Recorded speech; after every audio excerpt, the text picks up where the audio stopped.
What's up? What's up? What's up? What's up? What's up? What's up? What's up? What is up? How are y'all doing today, guys? It is Friday, and y'all know what that means. That means we're gonna have us a good old time tonight. I'm your host, Emmanuel Noisette, and I want to thank each and every one of you for coming in tonight. In case you're new, we are here to talk about some of the news in the entertainment world, and of course, I will be here to guide you through all of that. We've got some Fantastic Four news finally coming out. We also have an X-Men trailer that I know a lot of y'all saw. I tried my best to hold it in, but I finally got a chance. I wanted to sit here and watch it with you guys, so I'm gonna go ahead and experience my childhood all over again with y'all and watch that. Let's see, what else do we have? Then we have some Blade updates. Whoo! And we got to talk about Madam Web. Listen, we got a lot of stuff that we are going to have to talk about. So hopefully you guys are here for the ride. What else do we have? And I do want to say, if you are new here, if you're watching on YouTube, if you do want to join in, or if you're watching on all the other platforms, Twitter, Facebook, Instagram, shout out to the Instagram folks. All you have to do, come on over to YouTube, become a subscriber to the channel, and you too can join in on one of the livest live chats on the entire net. And yeah, you can have a good old time with the rest of the EFAM. But yeah, becoming a subscriber is completely free. I don't charge a penny. I don't know about them other folks and them other channels, but I let y'all come in here and have a good old time for the free. Just go ahead and hit that subscribe button. All right, so we got a couple things taken care of there. I do have to grab some other stuff for you guys, but in case anybody is wondering, because I know folks are probably like, man, E-Man, why you all dappered up? Listen, we had to do a live a little bit late today because your boy had a hot date. Your boy had a hot date. Matter of fact, I had a double date. Yes, that's right. I took my two lovely young ladies, the youngest two. It was the annual daddy-daughter dance. So we had to go out there and show them how it was done. You know what I'm saying? And we had us a good old time.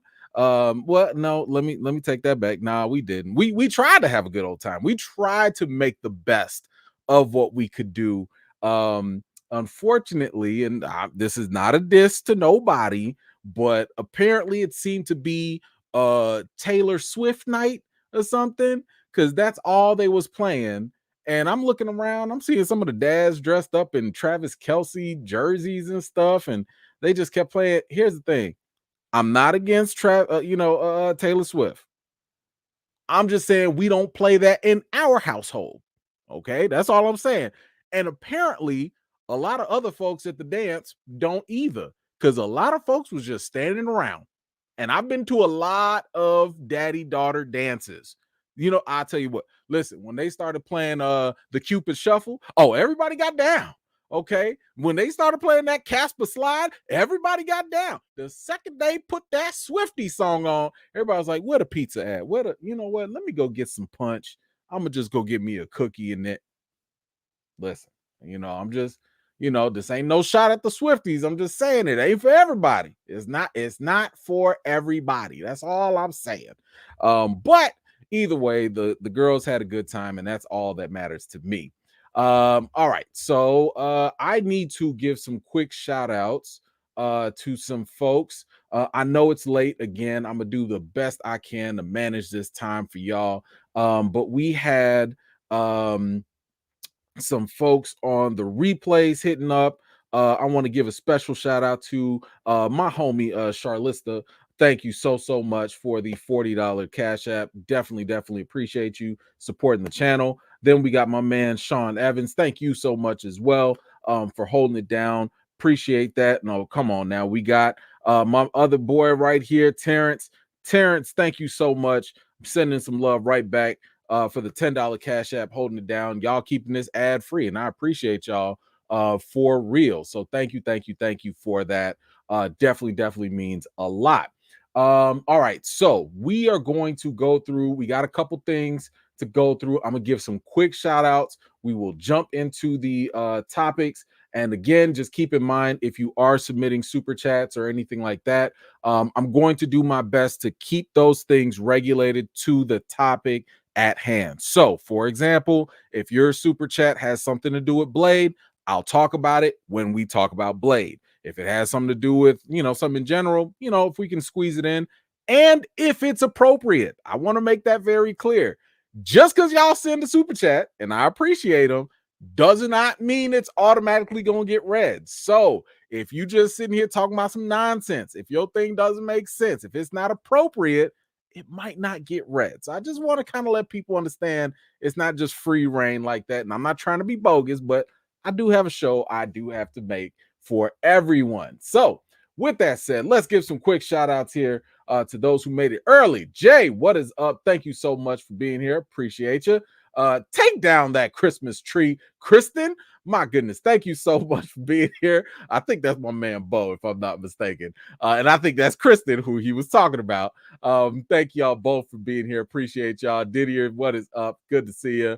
Appreciate you. My man Derek Gaines is in the building. Thank you so much for being here.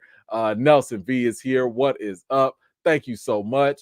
Anthony, good to see you. Thank you so much for being here as well. DB, I see you. What is going on? Rachel, always a pleasure to have you. Thank you so much. Shar, thank you so much for being here. My man Pierre is back. What is up? Gray, how you doing? Thank you so much. Dex, good to see you. Appreciate you. MC Harris, what is up? Thank you so much for being here as well. We got the homie Kiki West. Appreciate you always. 60 plus, appreciate you as well. Thank you. Let's see here. We got the movie blog. This is where I write, y'all. So y'all make sure y'all go give the movie blog a nice little subscribe. That is where we cover a whole bunch of other stuff that you might not see on my channel. So make sure you go support right there. Who else we got? Real Motion Reviews. Thank you so much. Reese, what is up? Thank you so much for being here. Definitely appreciate you. Let's see. Then we got my man Nelson is back in action. Kimmy J, what is up? Rhonda's on the replay. We got the homie Deborah. Thank you so much. Jarrell, what is going on? Joy, thank you so much for being here. We got my man Minister Crush. Appreciate you. Mr. Mitchell, thank you so much. Wouldn't be alive without Ms. Harper. Thank you so much for being here. Jesus, what is up? Johnny Washington, thank you so much. Tasha, good to see you. AJ, thank you so much for being here. What is up, last my kin, Ism Kism, and shout out to everyone that has made it out tonight. Guys, I really, really do appreciate y'all for sure. Thank you, thank you, thank you, thank you. All right, let's see. Frigga's Belt, what you got? Hey, E-Man and fam, love the fit. Thank you so much. Is it another After Dark? Not really. Listen, it's not an After Dark. Okay, the wife is out of town. She is doing some things right now, holding it down. I'm here with the babies. And it was the daddy daughter dance, and I'm actually just trying to match what they were wearing. They were wearing a little cinnamon red, so I had to bust out the cinnamon red and the black and all that. So that's what that is. Listen, first of all, get all y'all minds out the gutter, okay? You big nasties, because that's what y'all really be asking whenever you say, "Is it an After Dark?" That's what y'all really be asking.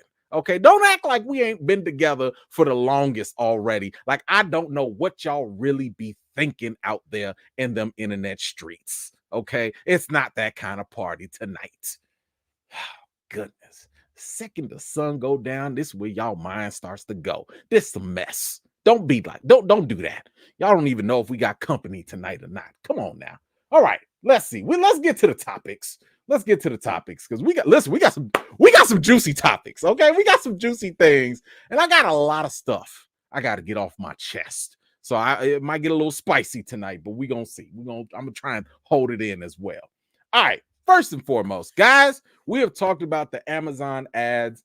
In case y'all did not know, Prime Video. So if you are a Amazon Prime member, you probably got the message that even though you're paying for Amazon Prime, a gazillion dollars a month, and I am a Prime member, you probably got the message that they were going to start including ads. And those ads, if you did not want those ads anymore, if you wanted to stay with the plan that you were already paying for, you would have to pay an extra $2.99 per month. Now, some people was kind of like, yo, what's going on? We already know streamers have already been doing this. They've been raising the prices on their ads and stuff, or on the tiers that they give us. And yeah, if you did not know, you might be seeing ads right now, unless you go and fork up that $3 per month extra on top of everything else that you already paying for just to not see ads. So here's the thing. We've seen this with other studios and other companies. Now, maybe not exactly the same, but sometimes when you push and you push and you push some more, sometimes somebody gonna push back, and it seems like now is the time because Amazon is getting sued. That's right, they are getting sued over Prime Video ads. There's a whole class action suit. A complaint accuses the tech giant of being immoral, unethical, oppressive, unscrupulous conduct. Oh boy. Yes, it says here a lawsuit, class action status, accuse Amazon of false advertising and deceptive practices because Prime Video now serves commercials by default.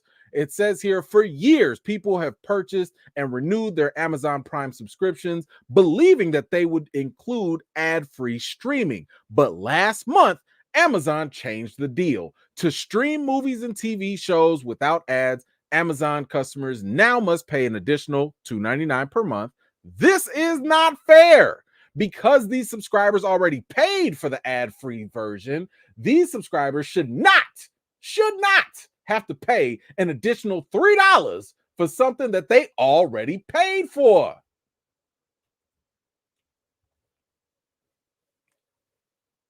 You know what? I mean, it sounds like I can't be mad at this suit. I can't be mad at these arguments, you know.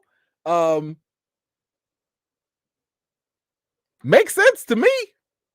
It makes sense to me. If I signed up for this and this is what I signed up for, how you gonna change the script? How you gonna flip it up? That's not what I paid for. That's not what happened.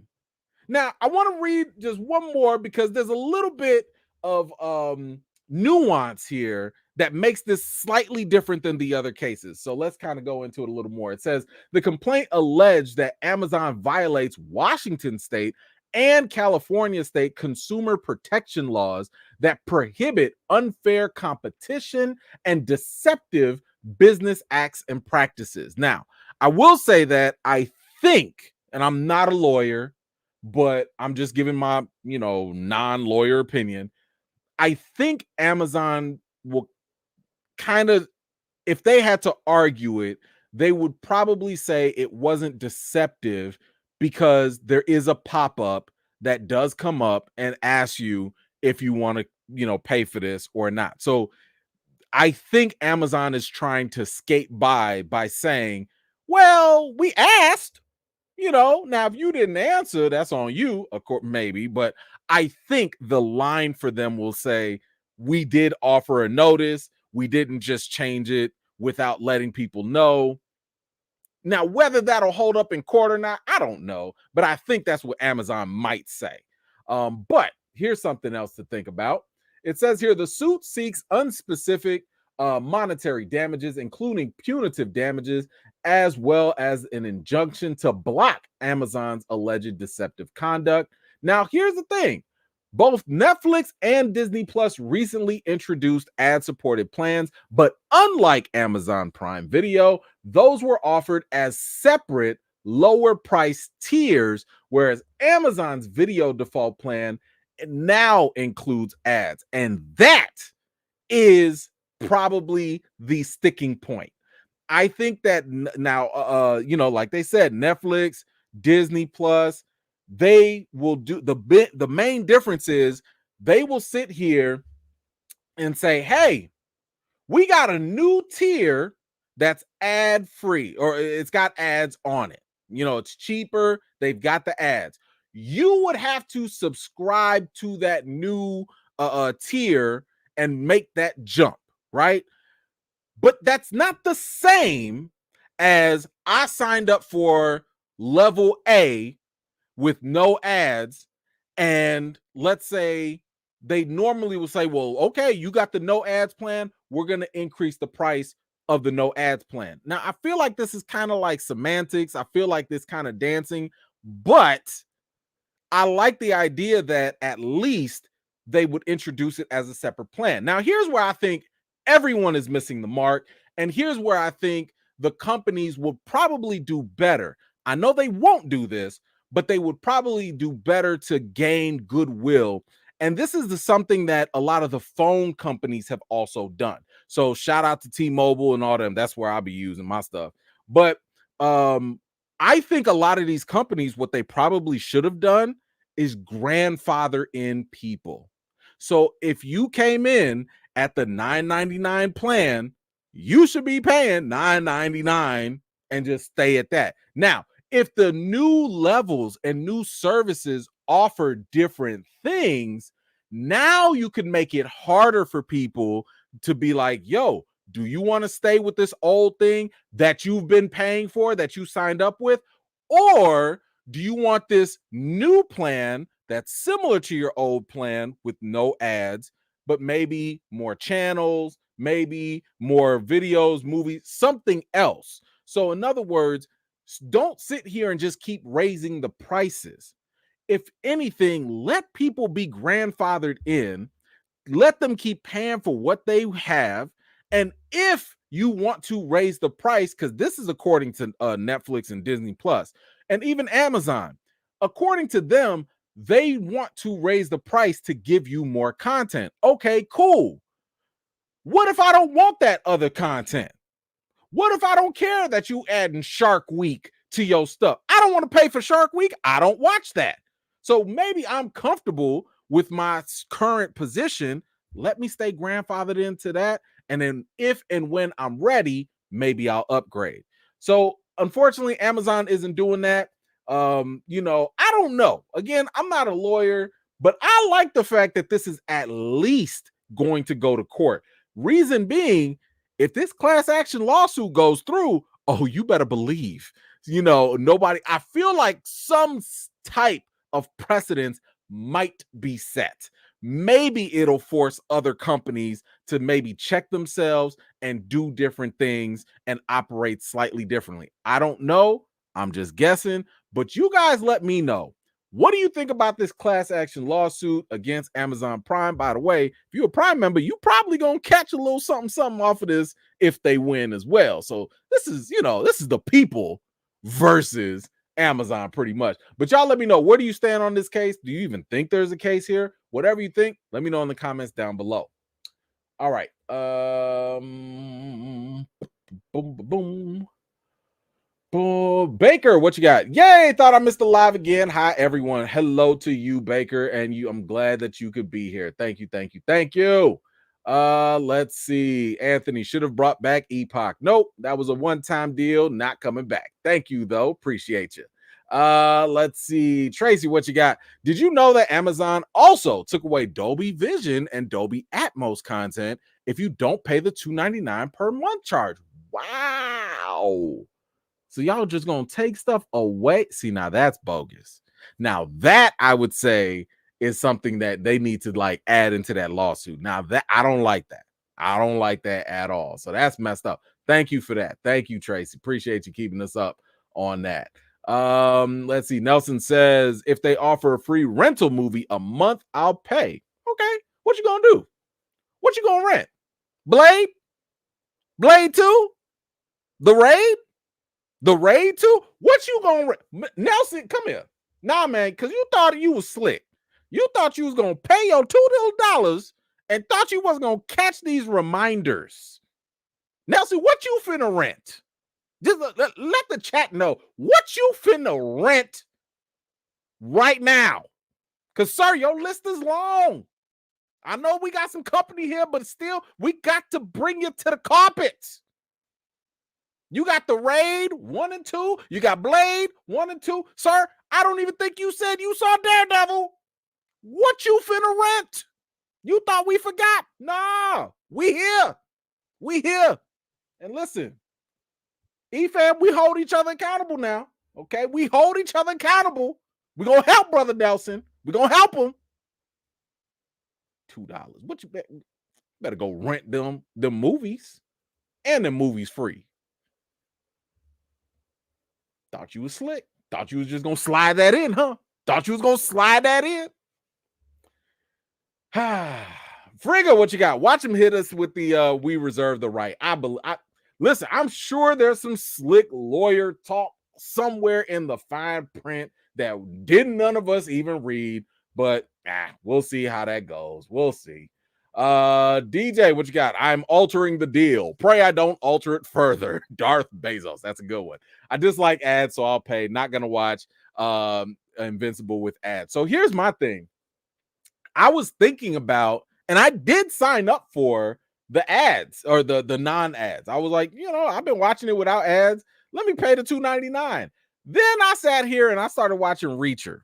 And as I'm watching Reacher, I was like, wait a minute. Reacher is literally the only show that I'm watching at this point on Amazon Prime. Why am I paying $3 for a show that I got maybe 2-3 episodes left to watch? I unsubscribed that whole $2.99 thing so fast. I was like, man, I don't watch enough Amazon Prime shows in order to justify paying an extra $3. It don't mean nothing to me. So nah, man, it ain't.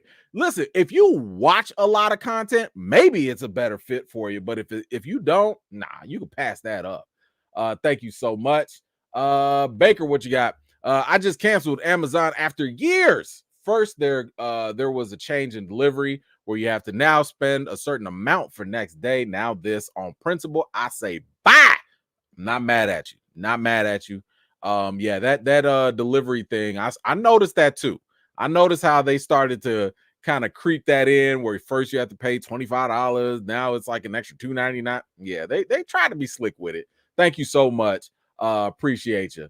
Nelson, what you got? I'll watch Daredevil and Deadpool on Disney Plus. Good for you. Good for you. Listen, everybody got to start somewhere. Good for you. I appreciate you, Nelson, as always. Thank you.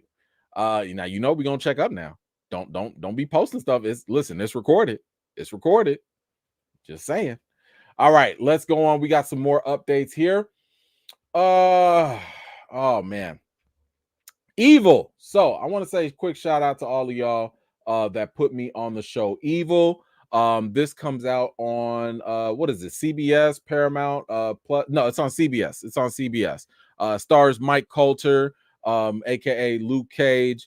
And listen, I gotta say the show is phenomenal. I really, really enjoy it. I believe they're on season 3 right now. I'm all caught up. I've been enjoying every episode. I already told y'all I have my religious studies background and all that. So, shows like this are like, I'm a sucker for this stuff. I love everything demon possession, exorcism related. I watch all the movies that I can with that stuff. So this show was right up my alley and it was fantastic. So I am so happy that y'all even put me on to this show, because y'all did that. Y'all put me on. So we have an update now about Evil season 4, and it's kind of with mixed emotions, because it says here Evil will end with its upcoming season 4 at Paramount Plus. It says new episodes of the series will debut in May, with Paramount Plus also ordering 4 bonus episodes to supplement the season. So this is kind of bittersweet. It looks like I thought they could have kept going for maybe at least another two seasons at least. I thought Mike Coulter did a phenomenal job in this, and so did the rest of the cast. So hearing that they are going to end is kind of bittersweet. I mean, it sucks because I think they can keep going and do more. But at the same time, I'm okay with them not running it into the ground. I'm okay with them if they have a story that they feel like they can tell in a very effective way, and if it doesn't feel rushed, I'm okay with that. And the fact that they at least ordered an extra 4 more episodes I like that. That sounds to me like they care. It sounds like to me maybe they wanted to end it at a certain way, but they're not going to leave us completely hanging. So either way, I'm cool with it. Even though I don't really like it as much. But you guys let me know if you do watch Evil.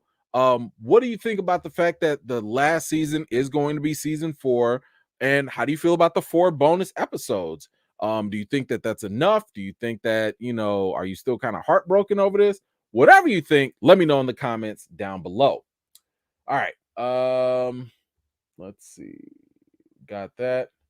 We got some more updates. Ursha. So, I'm pretty sure most of us saw the Super Bowl, and Usher was out here doing what Usher does and ruining everyone's marriages as he goes off and gets married himself. We saw him hugging up on Alicia Keys. Okay. We saw my man doing his thing. But listen, Usher has to be one of the most, this has got to be his time. Like these last couple years, my man has been doing his thing. Okay. First, he sat here. First of all, let me even go back further. Let us not forget, and let's not, I don't want to take anything away. And I want to really give my man props for being relevant for over 30 years. Or yeah, about 30 years, give or take, right? And I need you to understand how hard that is for any artist to do. I mean, now keep in mind, I'm an old school Usher fan. Okay. It's 7 o'clock on the dot. I'm in my drop top, cruising the streets. I'm that kind of Usher fan. Okay. And I've gone through the entire catalog. I've been there the whole way. Right. And this is the kind of guy who will consistently change up with the times and make things happen and just keep, just not really losing the beat. He dominated Vegas. My man came through and dominated the halftime show at the Super Bowl.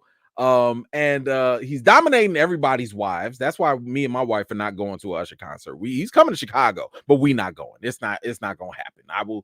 Listen, I'm a fan. I don't want to hurt Usher. That's all I'm saying. Bro, I will trip you on them roller skates. Don't do it. Okay, I'm just saying. I love him. He's a great guy, but just don't do it. Them roller skates gonna go up somewhere you don't want them to go. That's all I'm saying. But in addition to ruining marriages and stuff, my man is still staying busy because Usher has got a whole project coming out. Okay, another one. He ain't playing with y'all in these streets because the 8-time Grammy winner has partnered with UCP and he is going to develop a drama series. Okay, he says here, I'm happy to be working with UCP to bring the music to life. The drama is about Black love in Atlanta and individuals looking to find a place to call home. The series will explore music, style, sex, romance, and secrets that threaten to tear relationships apart. While it is too early to confirm, there's a possibility that the artist could appear on the show as well. Listen, that sounds pretty interesting. Because if you think about it, Usher's whole catalog, my man has been telling y'all stories for a long time. Okay. And if y'all know his real life stories, I think he was just in the news talking about how, besides the fact that he just got married, he was also talking about how his relationship with Chili from TLC, how he was so devastated from that, right? And it was just so, people was kind of tripping, like, bro, how you gonna be talking about your ex right when you just got married and you just had a shotgun wedding in Vegas, whatever.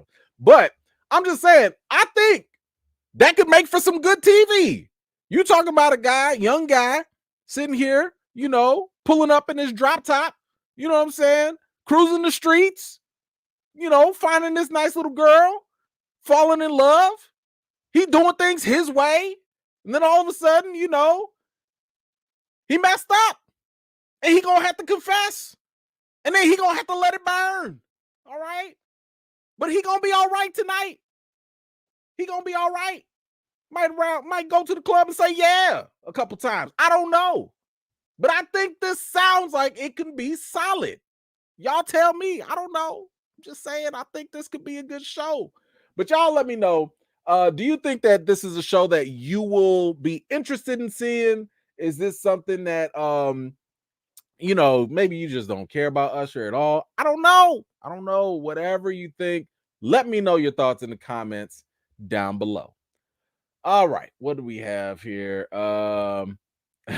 Frigga, you make me want to leave the one I'm with. Yeah, listen, we gonna be here all night. This is gonna be listen. I told y'all I'm not gonna turn into that kind of after dark. Okay, we're not doing that kind. Listen, because Usher got some. You know what? And I was just talking to some of my friends about this. As much as I don't even want this to be controversial.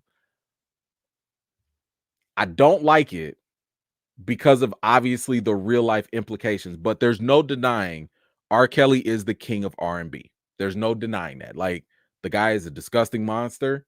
I don't stand by nothing this dude does, but when it comes to the music, he's a freaking genius. I think, and I don't know who, if anyone else has this title, but I think it's safe to say Usher might be the prince of R&B. I don't know if he's been crowned that yet or not, but just in case, this guy is, if the king is already taken, this guy is the prince. If there was no R. Kelly, I would say Usher is probably the king of R&B. With 30-something years of music and you ain't fall off, bro, you got to have some sort of title. That's all I'm saying. But yeah, I don't know. Y'all let me know.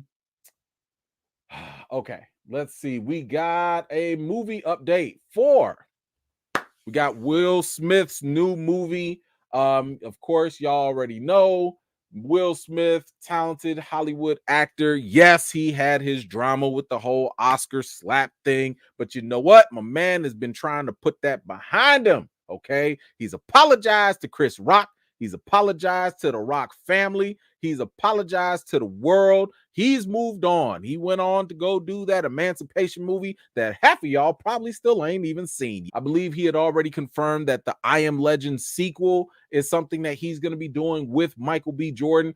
I'm personally excited for that. But it looks like Will Smith is going to be doing something else that y'all might, I don't think anybody's heard of, but he has another movie on top of that. And it says here, Will Smith to play Iraq war vet in action thriller Sugar Bandits. Listen, before we go on, let me just say, and I'm not going to make no jokes, but Sugar Bandits sounds like a Dave Chappelle joke just in the making. I'm not going to add to it. I'm not going to say nothing because I know rumors be flying. I'm just saying they probably could have figured out a different title. Because Iraq war vet, Sugar Bandits. That don't sound like it go together. I'm just saying. I think they could look for a different title. That's all I'm saying. But let's go into it. It says Will Smith is going to lead the cast of a high-octane action thriller, Sugar Bandits. Yo, this don't sound right. This does not. High-octane action thriller, Sugar Bandits. Who thought of this? This don't go together. Hey guys, come and watch this hardcore action thriller Sugar Puffs. Like, what? All right, I'm sorry. I don't, maybe it's just me. I'm just saying when I saw that, it just didn't add up. I'm sorry. All right, based on the Chuck Hogan book, Devils in Exile, the thriller centers on an Iraq war veteran who teams up with a crew of fellow vets to target the drug trade in Boston. I have a couple thoughts.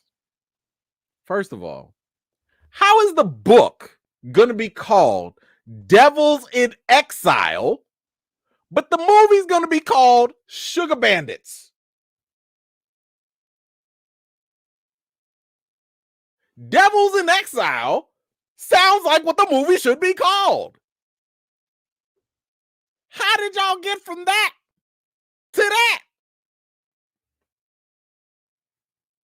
Anyway, I like the idea of, war vet teaming up with other vets, take down a drug trade in Boston. My only question is, if it's going to be in Boston, are we going to have Mark Wahlberg be the kingpin that Will Smith has to go up against? Because y'all know, if Boston is mentioned, Mark Wahlberg is going to turn his head around and be interested immediately. So that's the one thing I just want to know, if they're going to do that.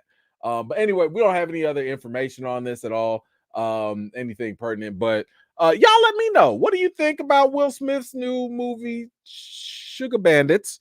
Does this sound like an interesting movie? Does it sound like something that you'll be tuning into? I mean, I'm gonna tune in. I know listen, I don't sugar can be a lot of different things. It could be, that cocaina, getting that booger sugar, it could be a lot of different. Okay, I'm just saying, I don't know why they got to be the bandit.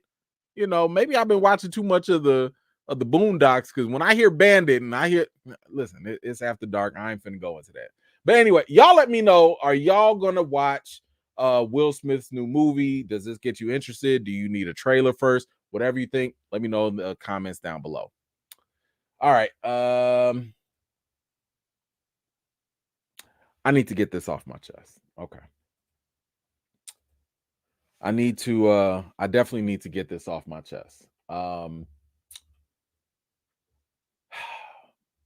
a long time now, I have had a mixed relationship with Star Wars. And Star Wars, for me, it was not something I grew up with. It was something that I kind of grew into probably a little bit after the prequel movies came out. And it wasn't until a new Force Awakens, when that got announced, that's when I started to really invest a little bit more into Star Wars. I went back, I watched the original movies, I went back and watched the prequels, and then I, of course, as I always tell y'all, I go back and I watch the Clone Wars and Rebels, the animated series, which that made me a fan of Star Wars. Getting all those character stories, that's what made me a huge fan of Star Wars. But before I even did that deep dive, I was always a fan of one man, and that was Samuel Jackson. Samuel Jackson is definitely one of my favorite actors out there. And his portrayal of Mace Windu, who was one of the only black Jedi I had ever seen at the time. Okay. And I was just sitting there, I was like, I didn't know black folks could be Jedi. I thought the only black person we could have in Star Wars was Billy D. Williams. I thought that was all we was gonna get. But when I saw this man show up with a purple lightsaber, this was this is what people talk about when they talk about representation. Because I was like, oh my gosh, this is amazing.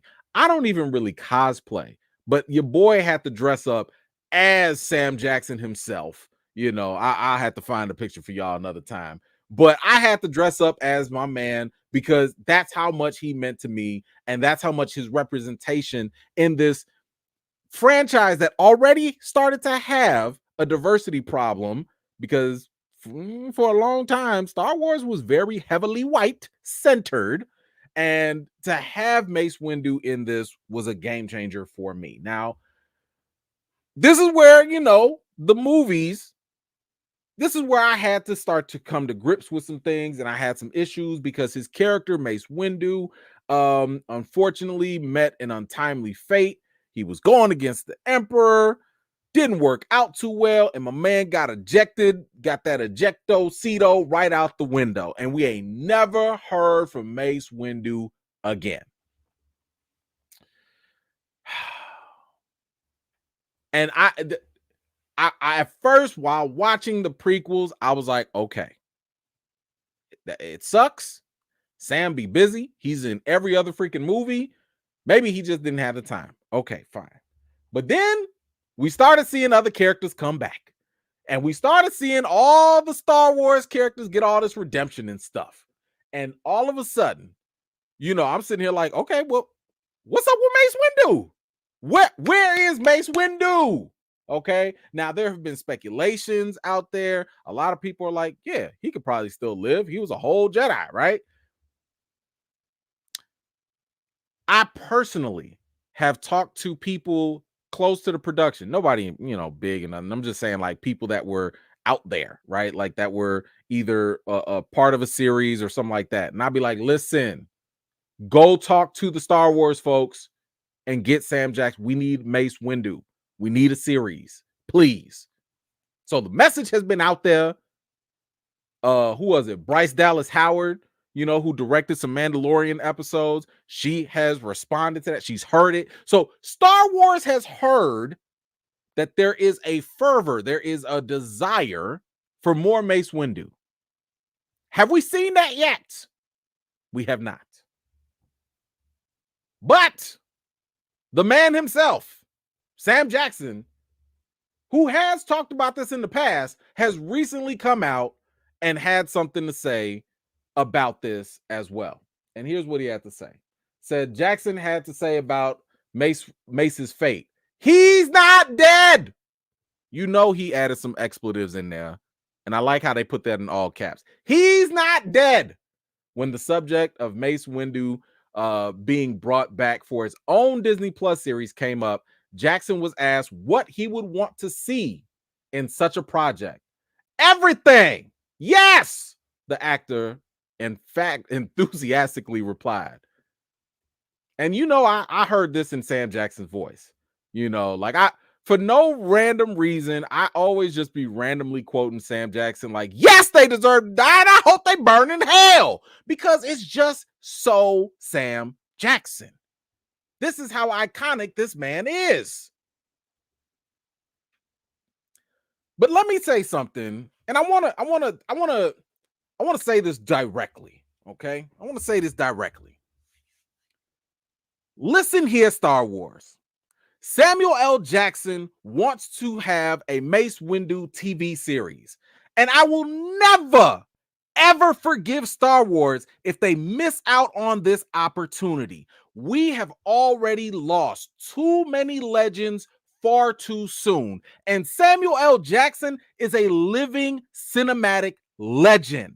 Star Wars is lucky to have him on their roster because Billy D. Williams was holding down their diversity quota for only so long. Mace Windu is one of the few on-screen cool Jedis not named Skywalker or Yoda. This man could use both the light and the dark side and was second only to Grandmaster Yoda. If Sam Jackson wants to make a Mace Windu series, give it to him.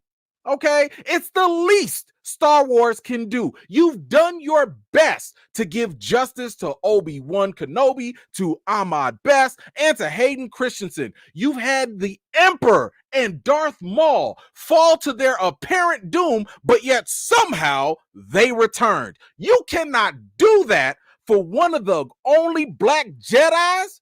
Are you kidding me? It's Black History Month. Star Wars, do better and make it happen. I want to see a Mace Windu series.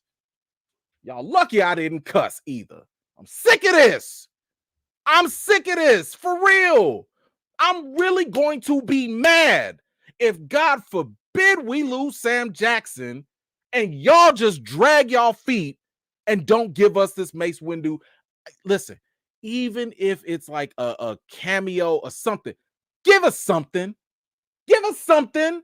The man literally, he wants it. He wants to do it. I'm sorry. I had to get that off my chest.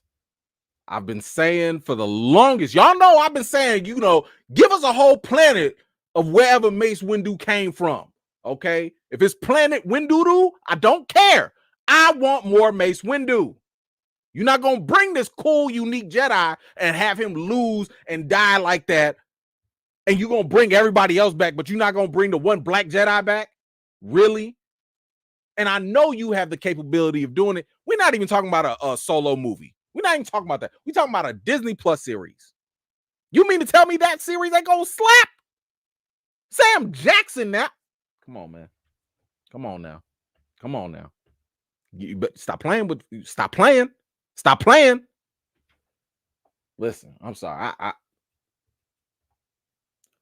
What do y'all think about Sam Jackson's comments that Mace Windu is not dead, that he is still around, and he is down to do he's saying yes right now. Sam Jackson is giving y'all auto yes right now. Whatever you think, let me know in the comments down below. Get on my nerves. Get on my nerves. Shar, what you got? Put this towards Miss E-Man's Usher ticket. Listen. All right, hold on. See, because y'all got it twisted now. Now, I know what I said about Usher, and I meant it. Usually, and this is if I can afford it. I try to take Mrs. E-Man on, I try to go all out for her, right? So if we're going to a concert, we're not sitting in the nosebleeds and none.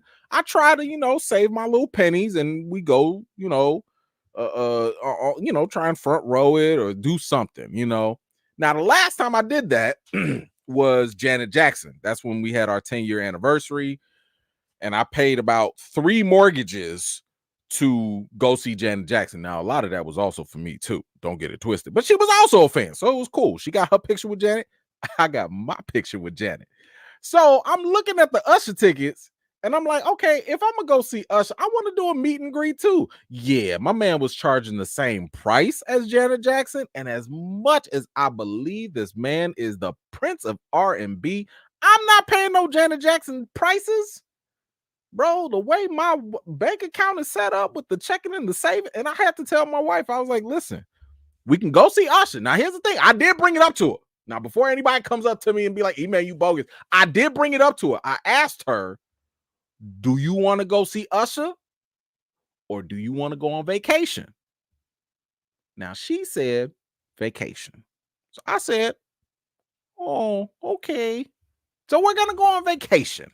But I'm gonna keep my eyes out. Just in case maybe, if there's some Usher tickets that might fall my way, on the discount. If they fall down on price, then maybe I can make a little something work. We'll see. So I'll put the $4.99 down towards the resale tickets. Okay. I'll see if I can do that. Okay, but I appreciate you, Sean. I just want y'all to know I'm not trying to be bogus now. But man, them ticket prices was highway robbery. I was like, look, Usher, if you cut that in half, I'm not saying they gotta be cheap, but golly, my man was charging the $1.5 for a ticket. Like, bro, come on now, please. Kiki, why are you like this? Now, if this was Anthony Mackie in a film called Sugar Bandits, I wouldn't have covered it. If that was the case, I wouldn't have covered it. What? Well, what? I don't know. That's a good. I don't know. Let's see. Frigga, Chris Evans could be a good villain. He's being touted. Yes, he is. That's a good one. Ain't Ben Affleck? Yeah, Ben Affleck, Matt Damon. No, not Matt Damon. But Ben Affleck could do it too. Yeah, you know what? Listen, I just know Mark Wahlberg. My man. If Boston is mentioned, my man comes running. He comes running. Okay. Mr. Mitchell, Mace Windu, definitely my favorite Jedi of all time. Ejecto Cito, but not confirmed dead. Bingo. We need Mace Windu back, please. And not limping like Denzel on Equalizer 3. Come on now. Now, brother Denzel's a little, he was hurt. He was hurt. Come on now. Don't do brother Denzel like that. Unc was hurt. But thank you so much, Mr. Mitchell. I appreciate you. And I agree. Ron, what you got? Preach. Bring back Mace. Bring Mace back. Yes, we need him back. Okay, back and in a hurry. Thank you so much. I appreciate you. All right, guys. I knew I had to cool down after that. So I wanted to do a quick little trailer reaction. We have a trailer that somebody sent me And I wanted to react to that real quick. I trust this person. We go way back anyway. So they told me like, yo, E-Man, I think you'd like this. It's got Michael Keaton in it. I'm a Michael Keaton fan, period, aka the GOAT Batman. So let's go ahead and get ready and check this out. I don't know if anybody's heard about this or if you've seen it already. But I figured we can go ahead and check it out together. It might be good, it might be bad. I don't know. But let's check it out.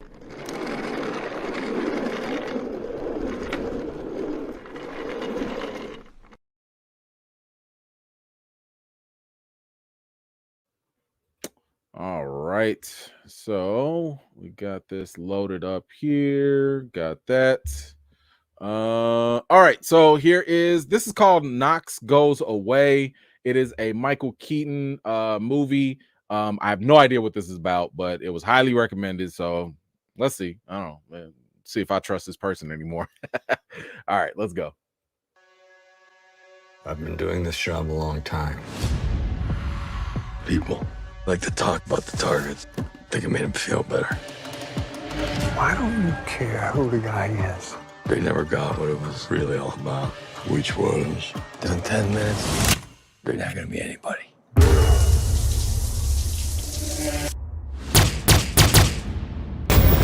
Knox, you okay? Knox.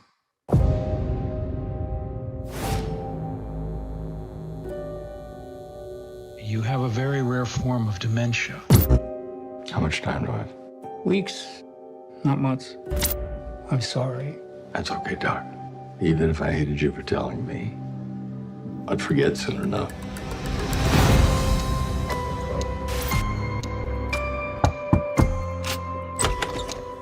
I'm sorry. I didn't mean to show up like this. Do I know you? Dad, please. Miles, what happened? This guy hurt my daughter. So I killed him. Oh, I never asked you for anything in my life. But I'm desperate. Why does he hate you so much? They found out what I did for a living. The police are all over this. You don't pull this off, this all goes to hell.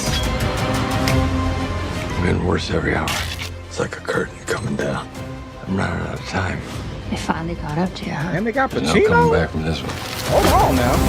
It was you. What? You turned me in. That's not true, Dad. You're losing it. Something's wrong with you.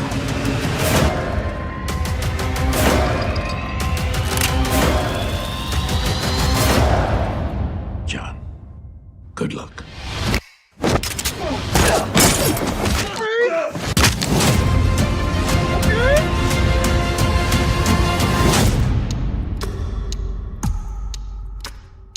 I swore I'd never be like you.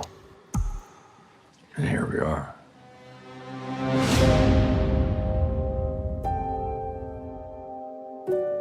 Hey, you know what? You know what? That don't look half bad, y'all. That don't look half bad. And if I'm not mistaken, I think if I've read this correctly, I think Michael Keaton is directing this too. Man, listen. I'm in. Hey, shout out to who you are. Shout out to you for the recommendation. Yes. Good. Okay. I'm gonna keep listening to you now. Yes, I'm in. I'm in. This kind of gave me vibes of I wouldn't say Taken, but it definitely reminds me of Memento. If you have not seen Memento, go check that out. That was a movie that made me a Christopher Nolan fan from the jump. When I saw Memento, I was like, this thing blew my mind. So I'm getting those vibes in here where like clearly, he's dealing with dementia, which probably means he's an unreliable narrator, which also means we don't know who to trust, what to trust, how to trust, blah, blah, blah. So I like all of this. I'm in. I am in. I like this. I don't know. Yes, this looks like a good one, man. I need to call somebody about this. Like, yo, send me that link. Send me that screen or something. I don't know if it's gonna stream or not, but that looked good. That one looks good. But y'all let me know, what did you think about the Knox Goes Away trailer? Is this something that got your interest? Are you feeling it? Maybe you're not feeling it. Whatever you think, let me know your thoughts in the comments down below. All right. Let me load up the next one. All right. Got that. All right.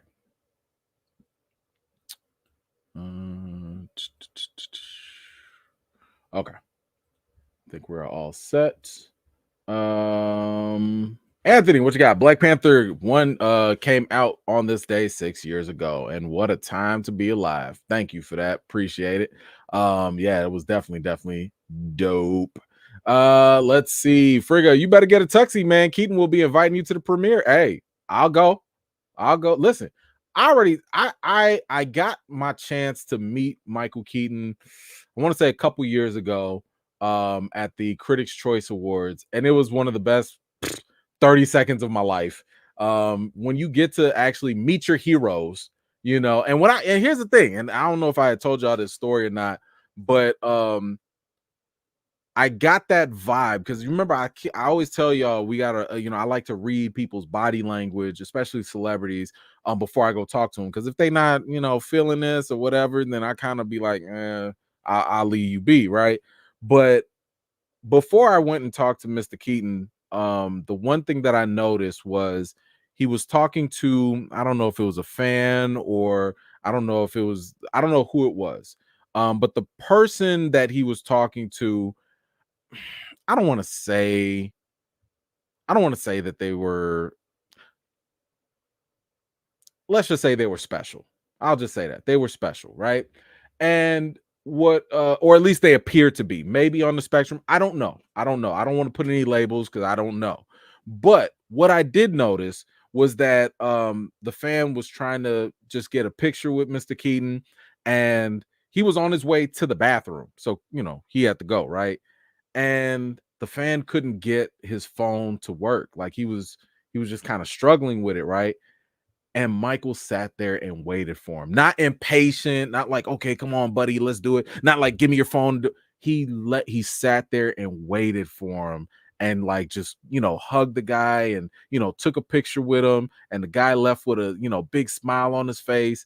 And that to me was kind of like, see, that's a hero you do want to meet. That's somebody that you do want to get to know. So anyway, that's why Michael Keaton, small interaction. I don't know everything about this dude's life, but those little moments, I was like, that's my GOAT. That's my GOAT Batman right there. So being able to tell that guy straight up, thank you for all the work and the years and the memories, that was everything for me. So that was my little Keaton story right there. But yeah, if I get to meet him again, I'm in there. Count me in, because that looked really good. Really, really good. Let's see. Aleem, Lord, I finally made. FYI, I'm so over winter. Yeah, winter is for suckers. Okay, I don't like it. And I think every Chicagoan will tell you the same thing. We ask the same question: why do we live here? And it's probably because of friends and family or whatever. But yes, the winter sucks. Not a fan. All right, let's see. We got another one that we got to do. Where is it? There we go. All right, guys, we got to do this X-Men 9-7 trailer. Hold on, wait a minute. Let's get ready and get prepped for this.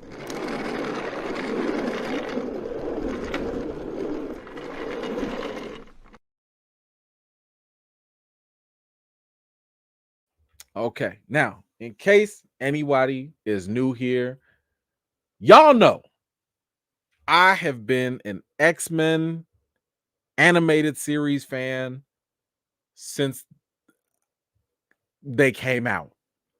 The moment this show came out, I was glued to my television watching everything. I had to have the Wolverine toy, not only the yellow and blue, I wanted the orange and brown one too, but I couldn't find it. I had the Cyclops toy, crazy. I had Magneto. I was an X-Men fan When I tell you, every time that title came on, come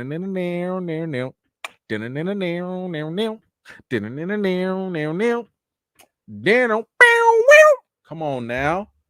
I was here for all of this. I was here when my man Morph got messed up. I was here when Gene passed out every 5 seconds. I was here for every migraine Professor X had. I was here for all of this. So, of course, when it was announced that this was coming back to the MCU, are you kidding me? And they're going to pick up right where they left off? First of all, it's time for a rewatch. First of all. So I need to go start rewatching before this comes out. But then the trailer dropped. Now, let me tell y'all something. It took every fiber in my being not to watch this trailer. Don't get me wrong. I've seen people post clips and, you can't really escape that. But it took every fiber in my being not to click play and to just watch it because I've been waiting for this for a long time. But I wanted to watch it with y'all. I know y'all seen it already, but I wanted to watch it with y'all at least. And I can't tell you, I'm so excited. I'm so excited because I've been waiting for this for a long time. A long, long time. So here we go. X-Men 97 trailer. Don't nobody spoil nothing. Leave me alone. Let me watch this. Here we go. Hold on. Let me get ready because I really do. I've been waiting for this for forever. Here we go. Watch the series finale of X-Men next Saturday morning. Check your local listings. I'm grateful to have the chance to say goodbye. This is how they gonna kick it off? Proud of you all, my X-Men. Fate lies in our hands now. I hated that they killed them all.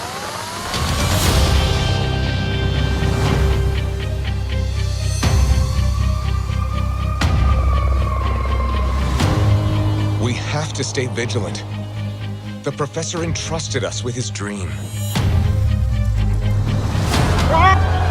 No matter how dark it is, we must believe in each other.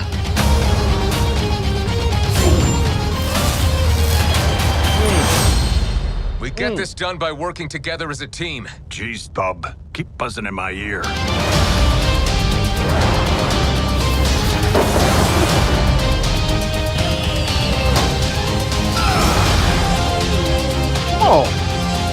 Come on!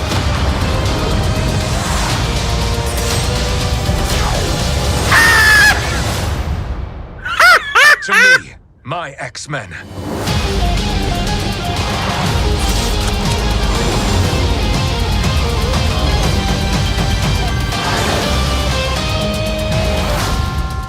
Magneto. The last will and testament of Charles Xavier. Everything he built now belongs to me.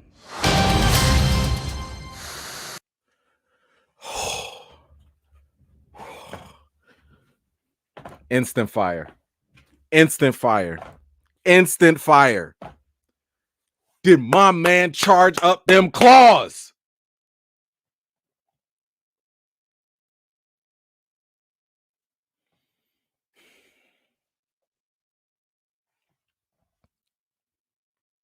I can't wait. Like, I want this right now. I want this right now. I want this right now. I'm not.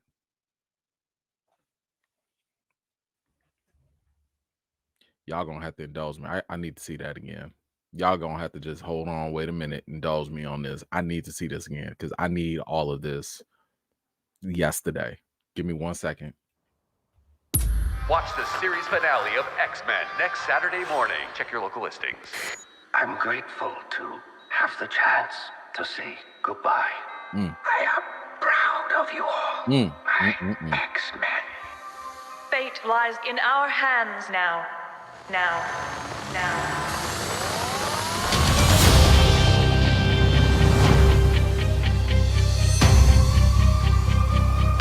I will have to get used to this animation. style. We have to stay vigilant. But I feel like the professor entrusted us with his dream. No matter how dark it is,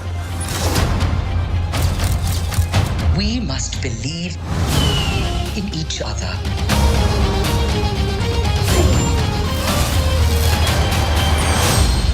We get this done by working together as a team. Jeez, Bub, keep buzzing in my ear. Listen, I need at least one scene where Wolverine punches the mess out of Cyclops. I'm just saying, I need that punch to the gut. Y'all know what I'm talking about, where Cyclops was just running his mouth and Wolverine was like, man, I'm sick of your mouth. Pow! Right in the guts. I need the Cyclops gut punch at least one more time. Please, can I get that just one more time? Please.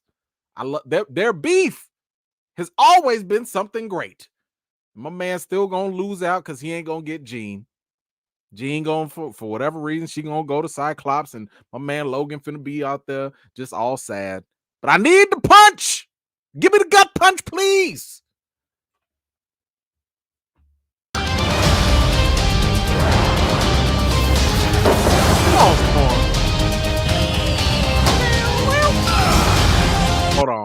Hold on. Man, what you finna do? What you finna do? What they bringing her back for? I know they trying to continue on. What she finna do besides be a constant liability? Even as a kid, I could not stand Jubilee. Jubilee, ma'am, your powers don't even scare nobody.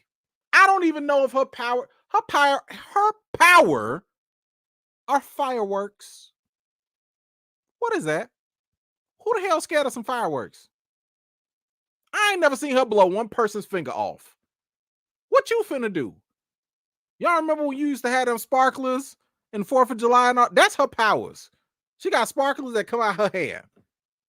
What you finna do except have people run and risk their lives to save you each and every episode? And for my comic fans, I know y'all know what I'm talking about because they had to go turn her into a whole vampire just to make her interesting. Just killing the vibe. I don't know why he's blowing the bubble gum. You need to go back in the training room and go in the danger room and go work on your powers. Getting on my nerves already. Where were we? See you, Bishop. Heads up. Ooh. Ah! Yeah. To me, my X-Men. They're gonna mess somebody up. Ooh, and you got Bishop in the back of there. Force in the back. Ah! Let's go. Magneto. Ooh, the last will and testament of Magneto, Charles Xavier. First of all, Magneto, hold Charles on. Xavier. Hold on. What kind of what did they do? What is it? Ladies, what is it? Is this lip liner? What kind of lip gloss they got on Magneto? Like, bro, what you been you out there with the maybe it's Maybelline? What is happening with you got some Revlon on or something? My man went to the Mac. Like, y'all Mac sponsored now? What is happening? What's up with the lips? I'm just saying, it's looking like they trying to make my man a little too pretty looking. Like, what? I don't know. Right. The last will. But listen, I like this, and I like that Bishop is a part of the team. Bishop, in my opinion, never really got enough run. My man came in like 3 episodes, and I loved it. Ah, I'm here. Oh, and look at Jean with the belly. Who is that in there? Is that Cable? Or is that her other daughter? The daughter? Already. Scott, what you do? Or was it Logan? Did they ever confirm who the daddy was? I'm just saying, do we know? I know it's Scott. I know. Anyway, guys, I am here for this. I love every second of it. Except for Jubilee. But I'm here. If they do this weekly, every episode weekly, we gonna cover this because I'm gonna be here for every episode, every single one. So I cannot wait. Y'all let me know, how did you feel about the X-Men 97 trailer? What were your favorite parts? Is there anything else that you're looking forward to? Whatever you think, let me know in the comments down below. All right, let's get to some of these. Frigga, the trailer made me cry tears of joy. Storm, you already know. You know Storm is my girl. Like I have loved Storm for so long because even as a kid, I didn't see strong black female superhero characters. She was one, she might have been the only one, if memory serves me right, that I saw. You know, it was like seeing her, seeing Black Panther, like those things really, like as a young mind, those things really did wake me up and be like, oh my gosh, I haven't seen this before. You know, so shout out to the African queen out there, the goddess out there. I hope they're giving her more of a better role or whatnot. So we'll see what happens. JN, what you got? Got to replay the first hour. All good. 10 hot honey wings, Old Bay wings after work had me out like a light. Man, that sounds delicious. I might have to do that myself right after this. Excited for X-Men. Mr. Sinister was a beast. You know, even as a kid, Mr. Sinister was always weird to me. I was like, why is this dude so interested in the Summers? Like, he always want to be like chasing after Scott. And I'm like, don't you want to go mess with Wolverine or somebody? Like, you would think somebody would, like, what is so interesting about the, I don't know. I just thought he had a weird, it almost felt like a fetish with them. He was too obsessed with Scott and Jean Summers. Jean, I could see. You know, she got the Dark Phoenix. She's super powerful. I get that. Why Scott? Why Scott? For what?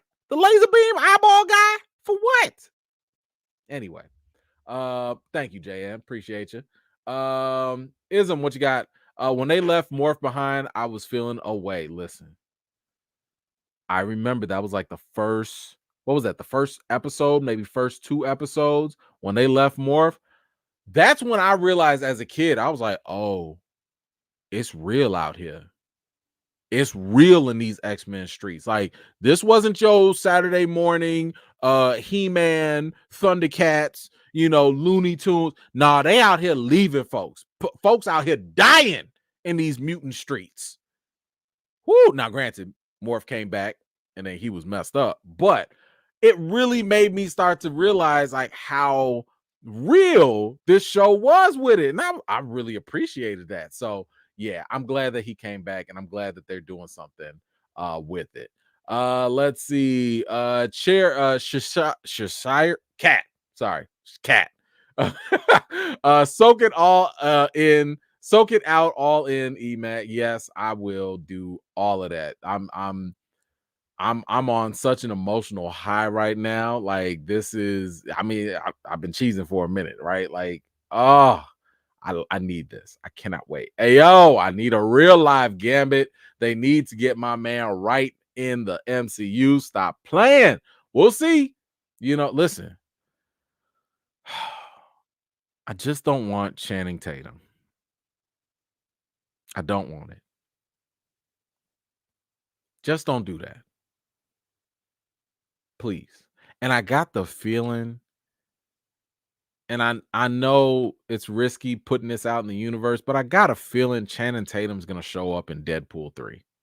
I just,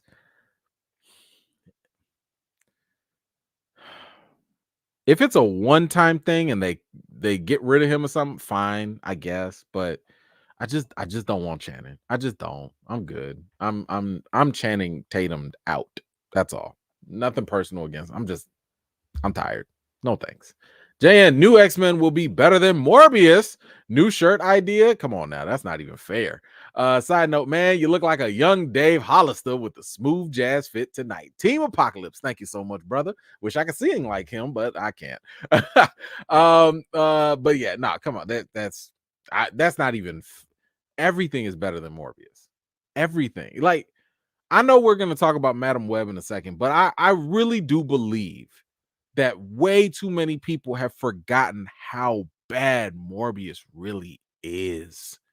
I understand recency bias is a thing. I understand expectations change over time, but golly, y'all do y'all remember how bad Morbius really was?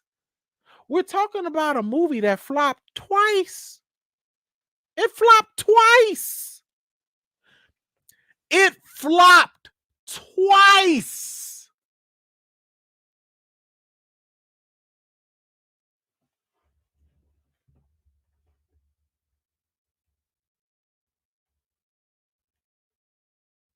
I just don't think people get it. I don't think I think people just anyway. Jan, Magneto is sponsored by Fenty Beauty.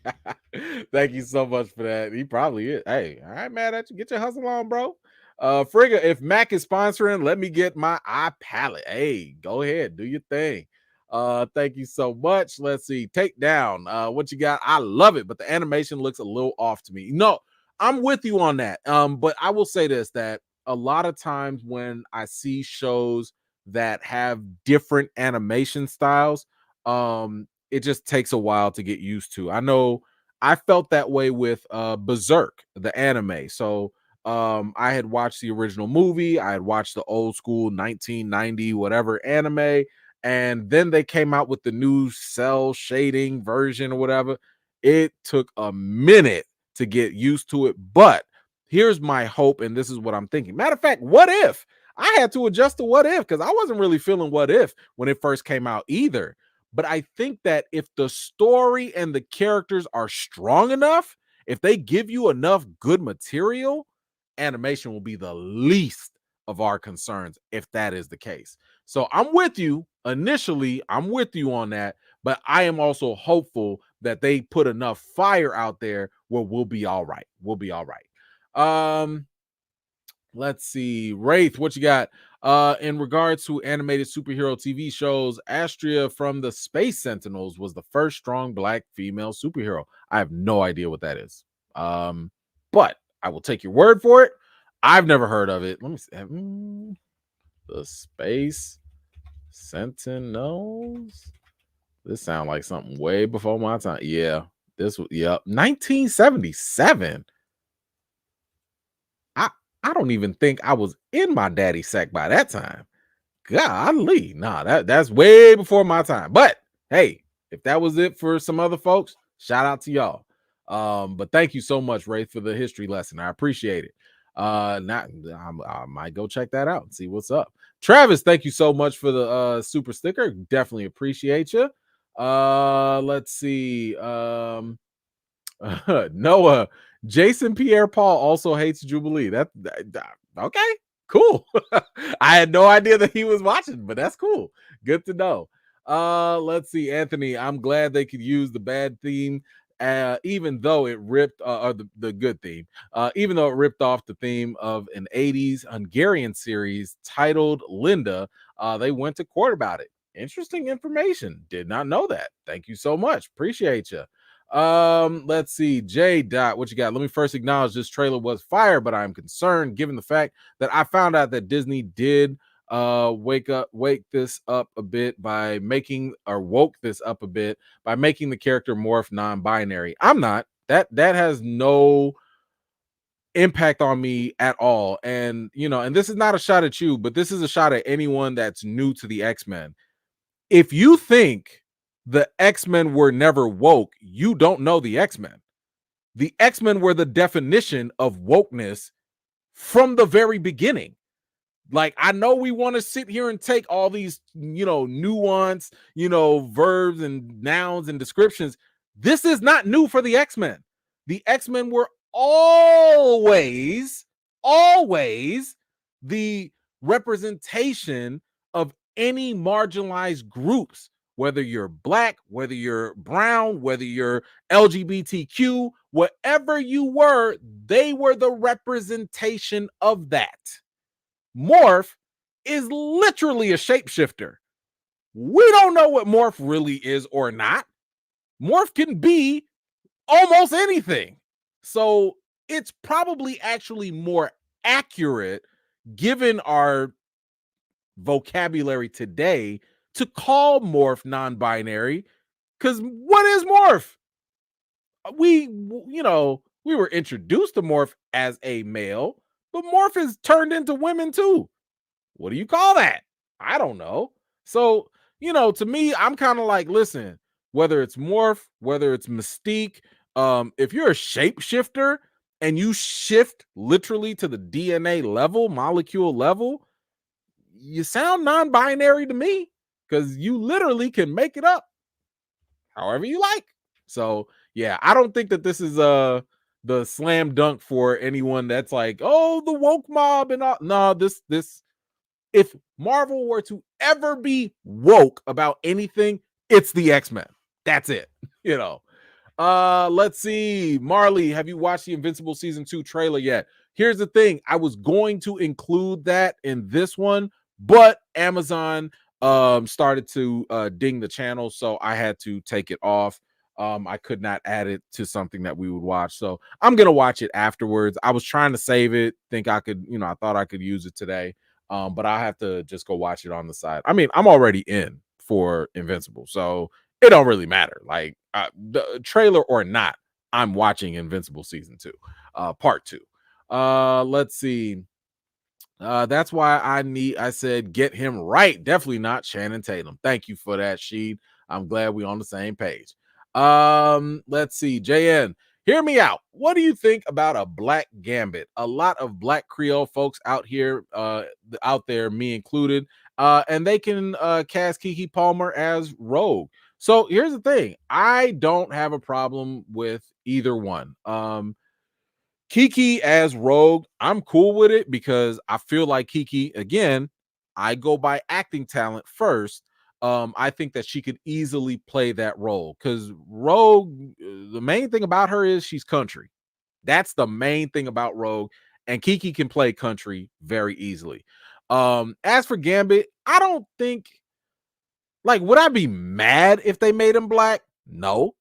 Would I be mad if they kept him as a Cajun white guy or whatever, even if he was biracial? No, I don't care about any of that. I care more about the fact that, can you get the accent right? Can you drop a little French, while you're down there? As long as you can embrace and the actor can really get the Creole, the Cajun flavor, or as Wolverine would call them, gumbo. If you can get that, even come in with a New Orleans accent, I'm going to lean on the acting first. So would I have an issue with it? Not really. Is that something I'll be pushing for? Not really. I just need the people to get the parts right first, and then we can move on from there. So that's where I would stand on that. But I'm not mad at y'all, especially if that's your area, that's your part. If you're from the South and the Creole South, hey, shout out to y'all. If that's what y'all want, representation is cool. I just don't think it's necessary, but I wouldn't be mad if it happened. All right, let's move on. We got another story here with the Hulk. Now, if you've been following my channel, for a long time, I have had many issues with the depiction of the Hulk over the years in the MCU. I have an entire video dedicated to this. Oh, that's not it. There we go. I have an entire video dedicated to this where I have talked about how the MCU has failed the Hulk for years. That includes it. So up until Avengers in 2012. So once he punched that ship, it went downhill for the Hulk ever since then, in my opinion. And Marvel's got some work to do. They've got some work to do to bring the Hulk back to the level of popularity and status that we all know Hulk can actually achieve. With that said, I have also been critical of, or skeptical, I should say, of the upcoming Captain America Brave New World film. We've heard a lot of rumors. We've already gotten some casting information that Harrison Ford was going to be in there.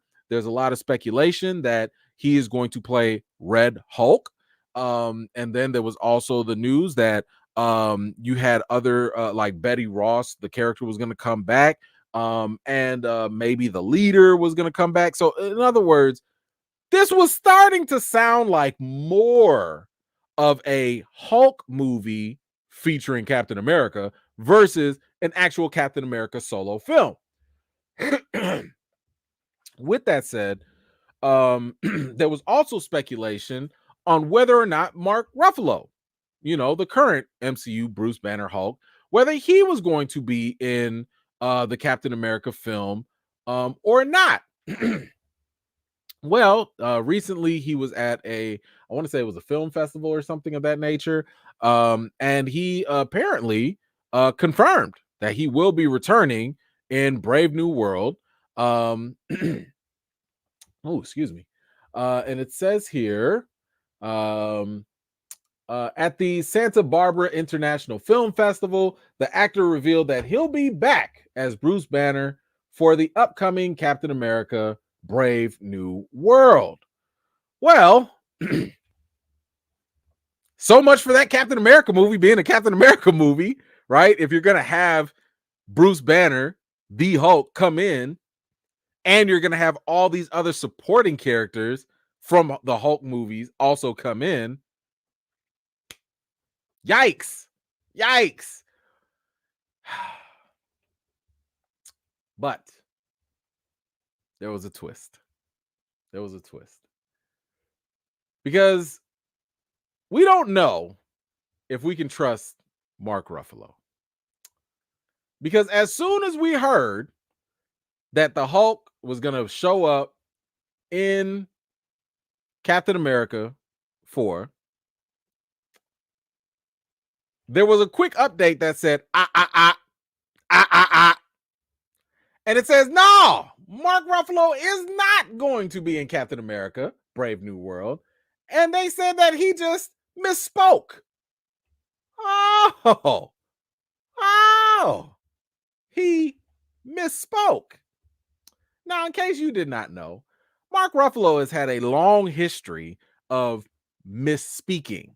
Okay, now here's just a little background information. It says here the misunderstanding further adds to Ruffalo's legendary reputation for Marvel-related PR gaffes. He accidentally spoiled the ending of Infinity War during an interview with Good Morning America in 2017. He accidentally live streamed the first 20 minutes of Thor Ragnarok on Facebook from the world premiere of the film in 2017. And he accidentally spoiled the ending of Avengers Endgame in 2019.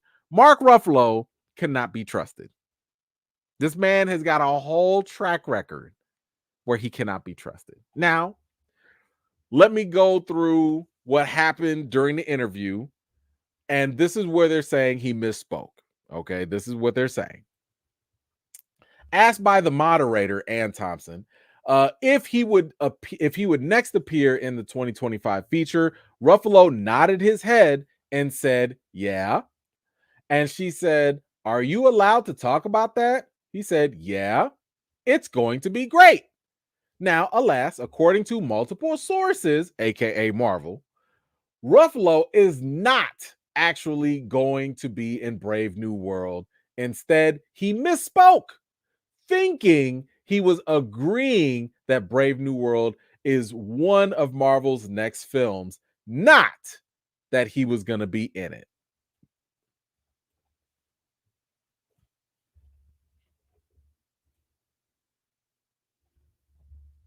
You already know what I'm thinking.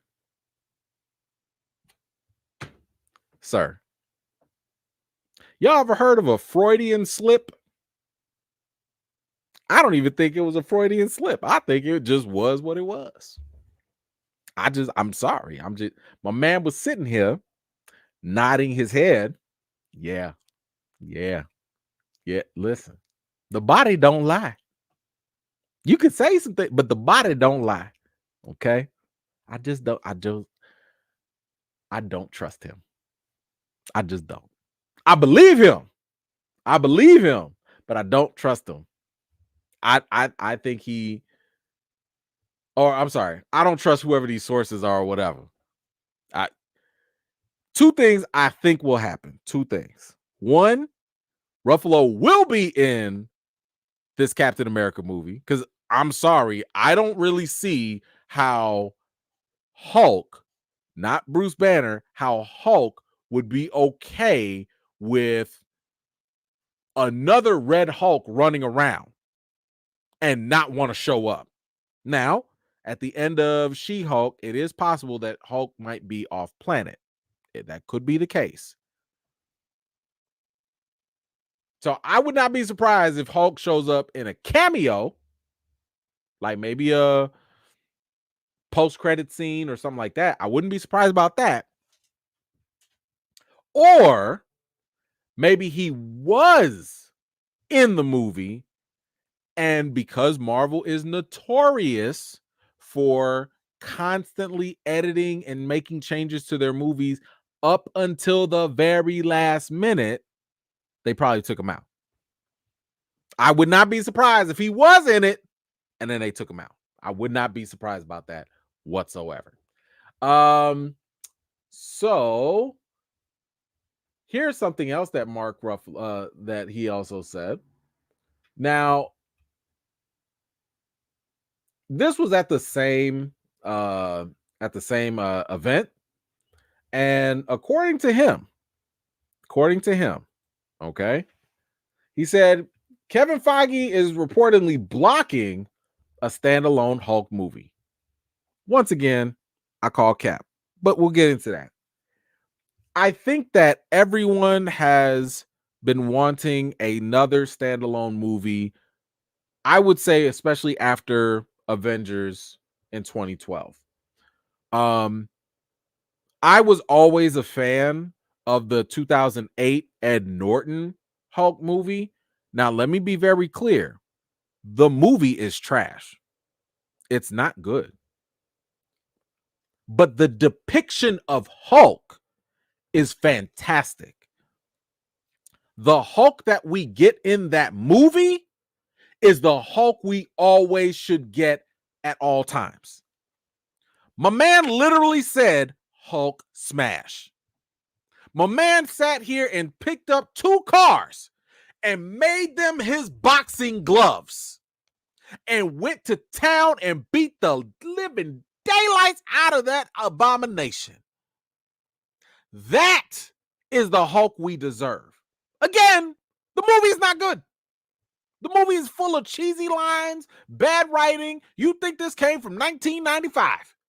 But that is hands down the best time we've ever seen the Hulk.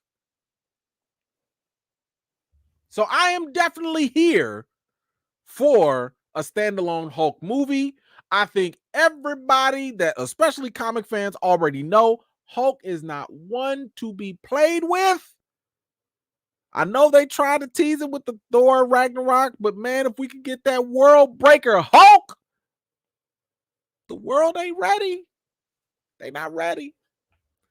But he's sitting here saying that the Hulk was being blocked by Kevin Feige. Now, let me just give y'all just a little information for those of y'all that don't know. The Hulk has kind of been in a character right situation, just like the X-Men were, just like Spiderman currently is when it comes to Marvel. So in other words, I want to say it's Universal Pictures that owns the rights, the distribution rights. So in other words, Marvel cannot make a standalone Hulk movie unless Universal agrees or they have some sort of deal. That's the only reason, and for whatever, I don't know why Universal don't want to play along and make some money, but they own the rights. Now, this goes all the way back to when Marvel was filing for bankruptcy and they were selling off their character rights. Universal happened to buy the Hulk one. So as it stands right now, we cannot have a standalone Hulk movie. And instead, he can only be featured in things, but he cannot have his own movie according to the rights or whatnot. But let's go to Ruffalo's what he said in the interview here. He said here, naturally, the interviewer wanted to know when he would finally get to headline his own movie as the iconic hero. Unfortunately, it looks like this may never happen.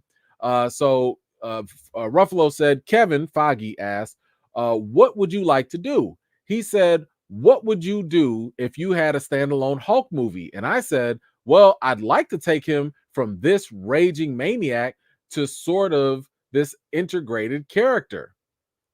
Now, first of all, let me be clear. This is one of the reasons why, and I like Mark Ruffalo. He's a very nice guy. I talked to him for like 30 seconds. Very cool guy. Very nice. This is one of the reasons why I've had one of my big issues with the Hulk. They put it in Mark Ruffalo's hands. Okay. And this is true, right? Like, he's the reason why we now have Smart Hulk passing out tacos and all that. This is because of Mark Ruffalo. Okay. He sat down with Kevin Feige. Now, Kevin Feige deserves some blame too. He greenlights this stuff, but they sat down together and they sat there and was like, okay, well, what do you want to do? And he was like, you know what? I think the Hulk, the big raging green machine, I think he should get smart and tone it down a bit. Now, let me be fair. In the comics, that does happen. You do have a lot of different versions of the Hulk where he has, Mr. Joe Fix-It, where he, Smart Hulk and all that. Like, you have different personalities of the Hulk where he does have a little bit more of a timid approach, right? That's not what I signed up for. Is that what you signed up for? When you hear of the Hulk and you're paying your top dollar to go see it in theaters, is that what you're looking for? Smart Hulk? Now listen, I'm not opposed to having them experiment with some things and all that. That's fine. Matter of fact, let me help them out even more. I would have been cool if they had real Hulk, Savage Green Hulk come out. You get mean and green on the screen. But when it comes to the Disney Plus stuff, imagine if they just did Smart Hulk only during She-Hulk. Cool. I think that would have made perfect sense. But during Endgame, that's what you was going to leave us with? I don't know. Like, you can do I think with the Disney Plus series, Marvel can do the experimental versions of Hulk over there. That's where you give the supplemental side stories. But when it comes to the big screen, if my Hulk is not big, mean, and green and tearing everybody apart, what are we doing? What is the point? So y'all can thank Ruffalo for that. He just said it himself. I've been telling y'all that, and people's like, man, stop blaming Ruffalo. No, that's him and Feige. They came up with that. Now, he goes on to say, and he's like, okay, this is Ruffalo's talking about Feige, and he's like, oh, okay, we'll do that over the course of 4 movies. We'll never give you a standalone Hulk. Let's just get that. Don't mean to burst your bubble, but that's not happening. So we'll do it over 4 movies. So I want to clear some things up here, because some people have been running with that story or that headline, and they're saying like, oh my gosh, we're never going to get a standalone Hulk movie. And this is where I call Cap once again.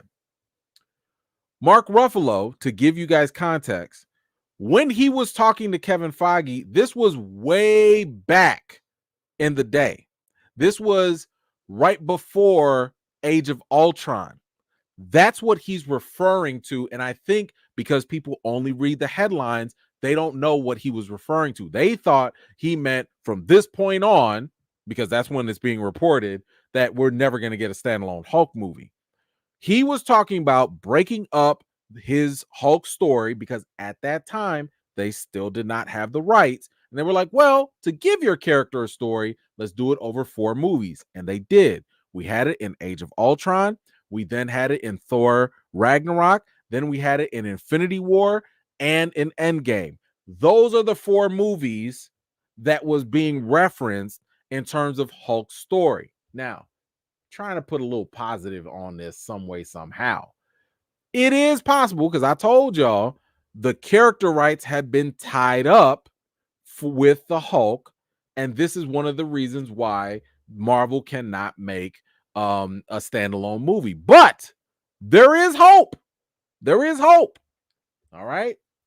So in this article, and this was a while back, we reported this, but like I think a lot of people forgot about this. It says here, according to an SEC filing in 2006, it is confirmed that that Universal agreed to distribute The Incredible Hulk and any sequels under the same terms as Marvel's deal with Paramount. That was the other distributor. To that end, the referenced SEC filing with Paramount laid out the terms of distribution within an initial 15-year period. As such, this suggests that the distribution rights for The Incredible Hulk would be set to revert to Marvel in June of 2023. Guys, it is now February 2024, which means if that SEC filing is correct, Marvel already has the rights to make a standalone Hulk movie. And there have already been, some of the inside leakers, scoopers, and all them. They've already said that Marvel is kind of working on a solo Hulk movie. So I do want to kind of just give people that little reassurance that, what Mark Ruffalo was talking about before was dated. That was the Hulk movies, or we couldn't get a Hulk movie before, but it's all up in the air right now. And I think Marvel would be silly. They would be idiotic if they do not pursue one of your popular characters, one of your most well-known characters, and not follow up with a solo movie. Bob Iger had just already talked about we're going to lean on our stronger characters when they're going to do certain movies. So I think that this is prime. We already got Thunderbolts coming up with Sentry. Hulk supposedly is going off-world. Comic fans, y'all already know how that goes down. So I think we are going to get a Hulk movie at some point. Yeah, I'm calling cap on that right now. But y'all let me know. What do you think about this Mark Ruffalo interview? This whole misspeaking, do you believe him? Do you think that he was misspeaking? Do you think it was a Freudian slip? Whatever you think, let me know your thoughts in the comments down below. All right. Frigga, what you got? To do Gambit well, they may need a real Frenchman. I'm cool with that. You know what? Somebody had brought up a good one, and I wonder if he could do it.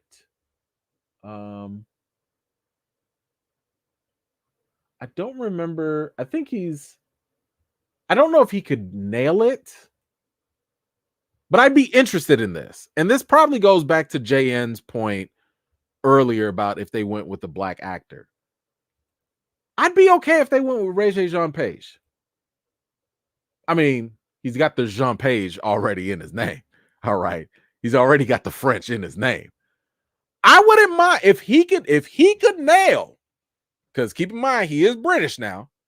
If my man could nail a Cajun accent, a Creole accent, I would not mind him as Gambit. I would not mind that. Again, I'm just saying, if they went there, Mr. Bridgerton, I'd be okay with this if they went that route. I don't know. I liked what he did in Dungeons and Dragons. He was pretty funny in that. He was a great addition there. But I can see it. I like him as an actor, so we'll see. Anthony, you already got me. So you don't want Tatum as Gambit? Is there another person you would like? Maybe a brother from Louisiana, maybe someone who played Tupac? No, not even close. I already gave you one, but thank you. You tried it, but I gave you one. Frigga, what you got? A good Gambit would be Sam Reed. Lestat, from Interview with the Vampire on AMC. Okay. Let's see. Sam Reed. I know the face. Let me oh, that guy. Oh, okay. Let's see. Jacob Anderson could also work in his place. He plays Creole in the show. Okay. Listen, hey, great suggestions. I haven't seen Interview with a Vampire so I don't know. I can't comment on that specifically. But I'll take your word for it. I will take it. Let's see. We got to stop the Mackie slander on the channel. I understand E-Man's critiques about his roles. Can't defend him playing Tupac. Woo, that was bad. Listen. Did you see crossover? Did you see that also? You know, we could name a couple more. I'm just saying it wasn't just Tupac now. It wasn't just that. But listen, I agree. I don't do the slander. Y'all do the slander. Hey, talk to Anthony. Talk to the rest of it. I told y'all, you know, I like the guy.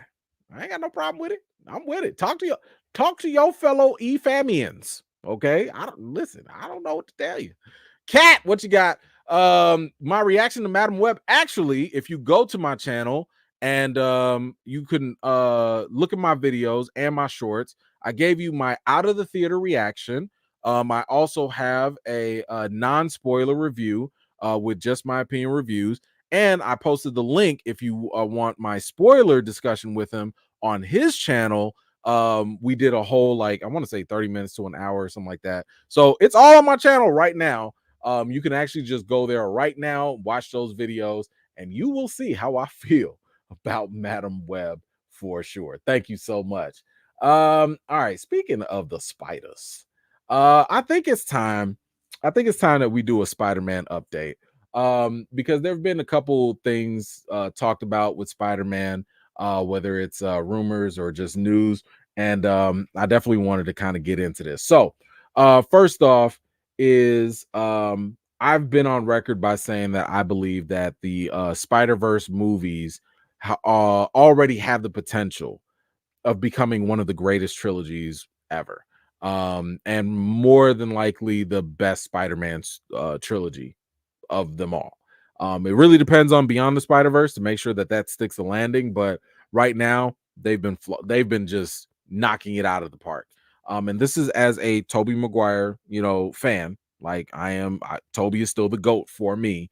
But those Spider-Verse movies, they doing things.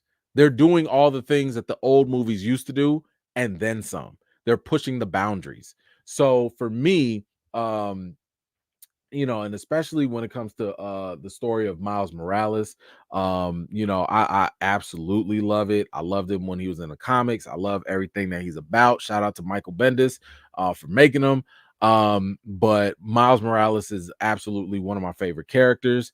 And I cannot speak highly enough about it. I still believe that Across the Spider-Verse should be nominated for a Best Picture nomination because it is that good of a film.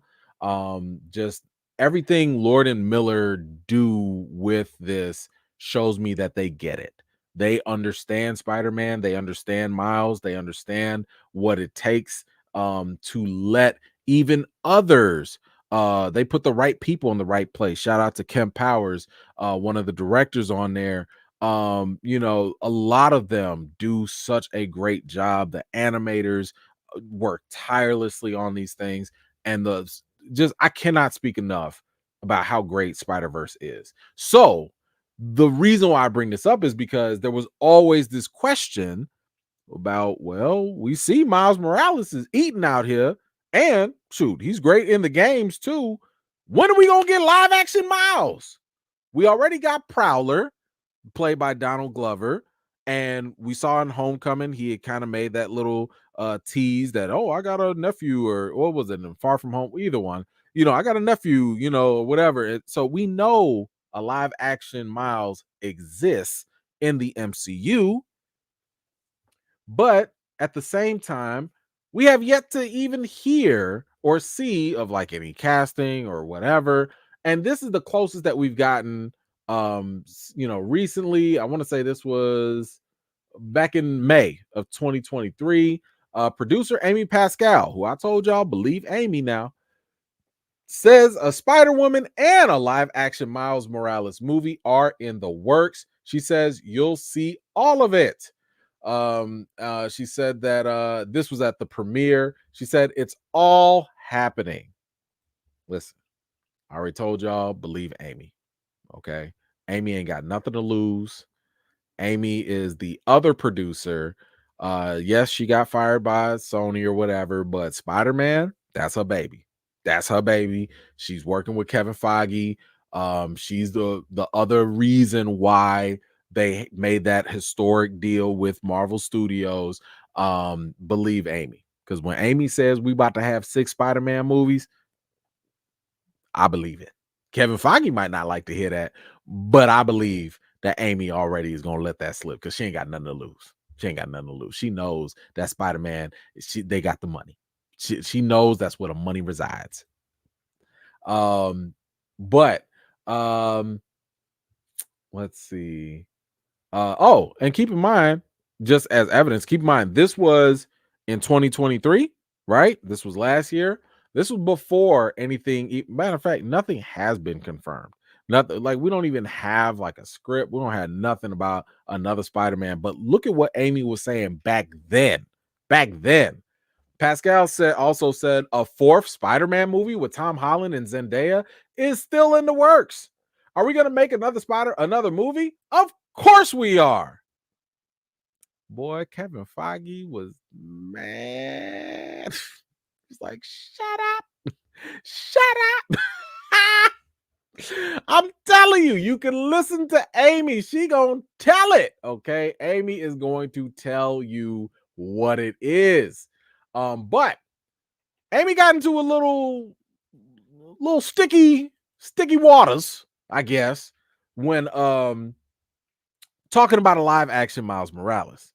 The question was brought up to her again, and this time her answer was kind of sort of brought up. It just wasn't met very well. So again, like I just talked about, in June 2023, Pascal confirmed that a live action Miles Morales movie is being worked on. You'll see all of it. Okay. Now she reaffirmed this. She reaffirmed that a live action Miles Morales movie was happening. So when they asked her, during this, what's going on, how far in development is Miles Morales? This is what she had to say. Someday, not until we make 2 more movies. Now, Amy. This is where people started to get a little testy, with this. Why you gotta make us wait? This was the feeling, and I'm not gonna lie. This is how I felt when I just saw what she said. Why we gotta wait? What do you have that's so important that Miles got to keep on waiting? By this time, all the actors that could have been good to play him are probably gonna be grown by now. What was that little kid's name from Blackish? The youngest son. He's been trying to play Miles since forever. Y'all already had the opportunity to do it with Donald Glover. My man's a whole 40-year-old now. Like he can't do it. He even said it in the interview. I'm too old to play him now. And he was the reason that inspired Miles Morales. Miles Brown, thank you so much. Miles Brown from Blackish. My man's been auditioning. I think he even went to a premiere dressed up. I forget, but my man has been trying hard to play the role. By the time 2 more movies? What movies are we talking about? What are we doing? So there was a whole reaction to this, but thankfully, we got some clarification. And this was from Chris Miller. Now, remember, Lord and Miller, they're the ones in charge of the Spider-Verse stuff, and again, doing a phenomenal job with that. But thankfully, Chris Miller came in and gave some much-needed clarification on what she actually meant. Because, boy, when I tell you, I heard that, and I was like, no, you're not. Not today. So Chris Miller came in and said, to clarify, when she said not until we make 2 more movies, Amy meant Beyond the Spider-Verse and the live action Tom Holland film or Spider-Man 4.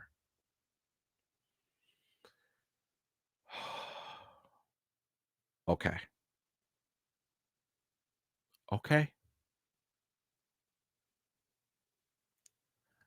I'm willing to wait for that. But I'm a little saddened because someone like Miles Brown, you know, by that time they're going to be 24, 25 and Miles is a, 15, 16-year-old kid. I don't know if he's still going to be able to play that. But again, this means we'll have to just find new talent. I'm sure they can find a new up and comer or whatnot. But okay, you said 2 more movies. I don't want to see you talk about, well, we're going to do El Muerto Part 2. Well, Morbius Part 2 is coming. I don't want to hear none of that. None of it. Because I totally understand Beyond the Spider-Verse, it's a very big, complicated movie whenever it comes to animation, and it's fantastic. Go ahead and do your things with the Spider-Verse movies. Go for it. Spider-Man 4, I'm cool with that. If we're potentially talking about maybe teasing Miles in that case, because Spider-Man has restarted, and you do want to kind of get, you can't really have Miles Morales without Spider-Man. Like that has to be established. So I'm willing to wait. But just don't give me too long. Just don't. I don't want to get into Venom Part 15 territory. That's all I'm saying. Because if we're being very honest, and it's still Black History Month, so I can say this, a lot of times, and I think people on here can agree, a lot of times when it comes to Black-centered stories, it feels like studios reap the benefits when they are popular. Black Panther, Blade, Into the Spider-Verse. But when it comes time to actually stepping up and doing more, they kind of get pushed on the back burner. So, I'm just saying how it comes off and how it feels at times. Hopefully that's not the case now. You said 2 more movies. Miss Pascal, I'm holding you to that. So, you guys let me know, what do you think about this whole news about the potential of a live action Miles Morales coming? Oh, by the way, I almost spoke too soon. We got another update. I think this just came in today even. We got another update for Spider-Man 4. Now, this is a rumor, so take it for however you like. But it says Spider-Man 4 is reportedly still being written, and Marvel hopes to release the film before Kang Dynasty. Whoa. Wait a minute. All right, now this changes things. Kang Dynasty is supposed to come out either in 2025 or 2026, give or take, one of those. So if that's true, this came from Daniel Richmond. So we only got 2 popular rumor inside scoopers. That's Daniel Richmond and Snyder. So there's 2 different people right now that are really at least been proven right more than not. If that is true, that they're trying to get this done before Kang Dynasty, to me that sounds like we can get Miles a little bit sooner. But I'm not putting too much into this because Marvel is already readjusting their schedules because of the actor strike that delayed almost everything, and because their movies have been lacking. And because their movies have been lacking, they've had to readjust and change things up and do, major reshoots and stuff like that. So, I'm interested. I'm interested if this is true. But man, just I mean, can we get Miles within 5 years? Is that too much to ask? Like, I know we gonna show up. We are gonna show up. Comic fans are going to show up. Spider-Verse fans are going to show up. The Black community is going to show up. We will make this popular. We've done this before. We did it with Black Panther. We did it with Blade. We can do it again. Miles Morales is the perfect character for Sony to sit here and to make and potentially make $1 billion. Yeah, I'm putting it out there. I think a live action Miles Morales movie could make $1 billion. But anyway, y'all let me know, what do you think about this? Do you think that this timeline is realistic? Do you believe the idea that maybe we'll get Miles Morales sooner than later? Whatever you think, let me know your thoughts in the comments down below. Oh, I should also mention, of course, I think the Latino community will also show up as well. I should also throw that out there. Thank you for that. Let's see. JN, you're right. Mackie has some sinkers. I know. I know. I've sat and watched them. I've been there. I don't just say these things casually. Wakanda, what you got? Wakandan, Team Miles Brown or Jabari Banks for Miles? Absolutely not with Jabari Banks. Absolutely not for me. We're talking about a guy from Fresh Prince. No. Cool kid. No. I'm sorry. Ever since I seen him freestyle on the Breakfast Club, nah. It's been a new. It's no. I just woo. And I like him. I'm sure he has a bright future. But nah, not for this. I'll take Miles though. Miles could do it. If they'd hurry up, my man finna be out of college soon. Like, they need to hurry up. Let's see here. J. Dot, what you got? I agree with everything you say. The Spider-Verse movies. But do you agree with the fans who says Miles Morales needs his own Spidey identity, rather co-opting the name Spider-Man? No. Mainly because he was intentionally made in a different universe, and yeah, because of his origin story, it's not the same, right? So to me, it's not the same with Miles Morales the way it's the same with Sam Wilson and Captain America, Steve Rogers. That is probably closer to what you're talking about. However, in his universe, Spider-Man dies. There is no Spider-Man. So he does take up that mantle because he looked up to Spider-Man. As a kid, that makes sense. His story, everything about his story, I like and makes sense. However, and here's the difference. What I like about him, and I think this is one of the reasons why I loved Across the Spider-Verse so much, is that just because he has the title or the name of Spider-Man doesn't mean that he is not going to make it his own thing. He's making it his own thing. And that is the most important thing. I don't care if he still has the title. My question is, what you going to do with it? And he's going to go, what did he say? Nah, I'm going to do my own thing. Let that man cook. So what I need to see is Miles in Beyond the Spider-Verse. I need to see Miles doing his own thing and how he makes Spider-Man his own. And if he can make it his own, they can share the name all they want.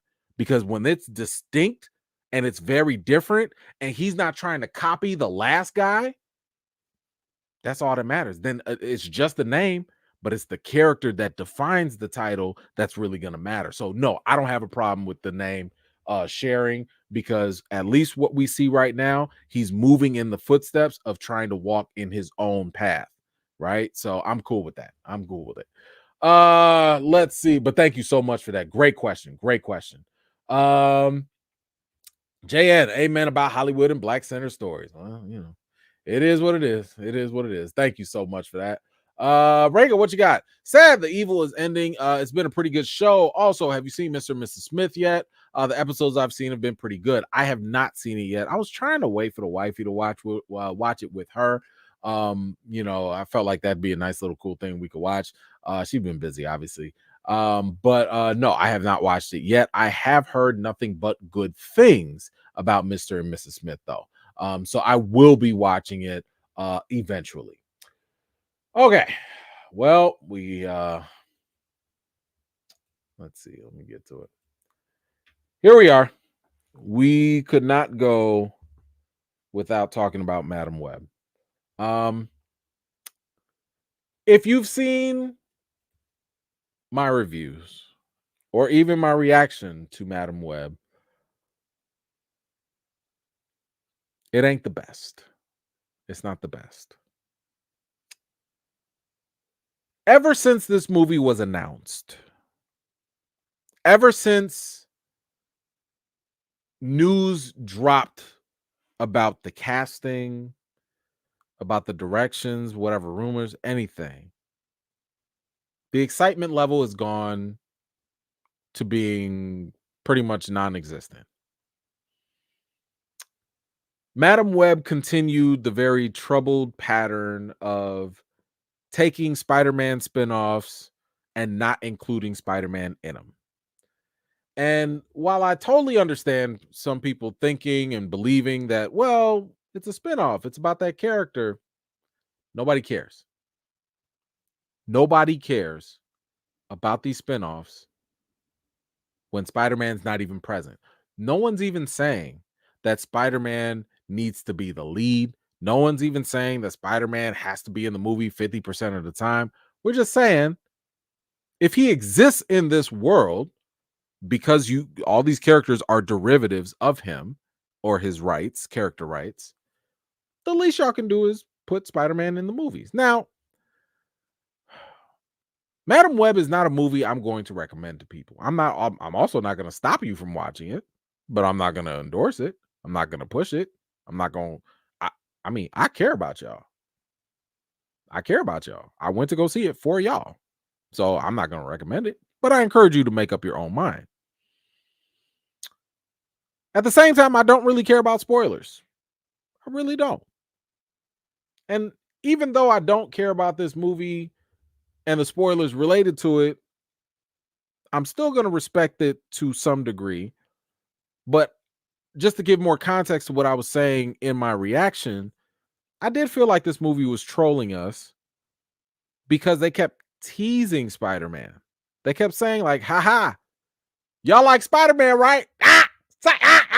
You got to be quicker than that. Ha! You're not getting Spider-Man now, but we know you want it, but you're not going to get it. That's the way it felt. This movie felt like it was trying to tell a joke, but we was never laughing. We was never in on this joke with y'all. Have you ever had somebody make fun of you and think that you're laughing with them, but you're like, I'm not even laughing at all? And I'm really wondering, and I've had to wonder this, does Sony even get it?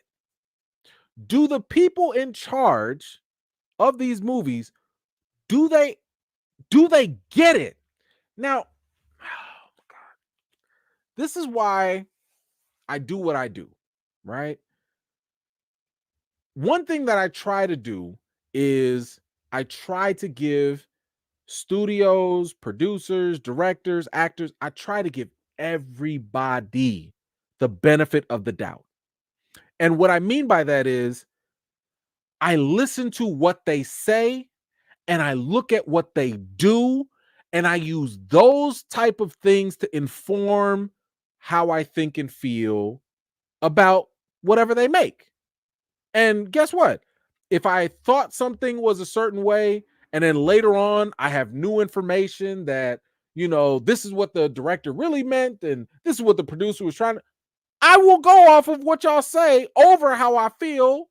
And, I'm always open to this, always open to using those type of bits of information to inform my opinion. Now, it might not always change, but I don't disregard it. Okay. That is why for the next bit of this segment, I'm not going to sit here and talk about how Madam Web is right now the lowest rated Sony Spider-Man Marvel movie to date. I'm not going to talk about how Madam Web is probably going to flop.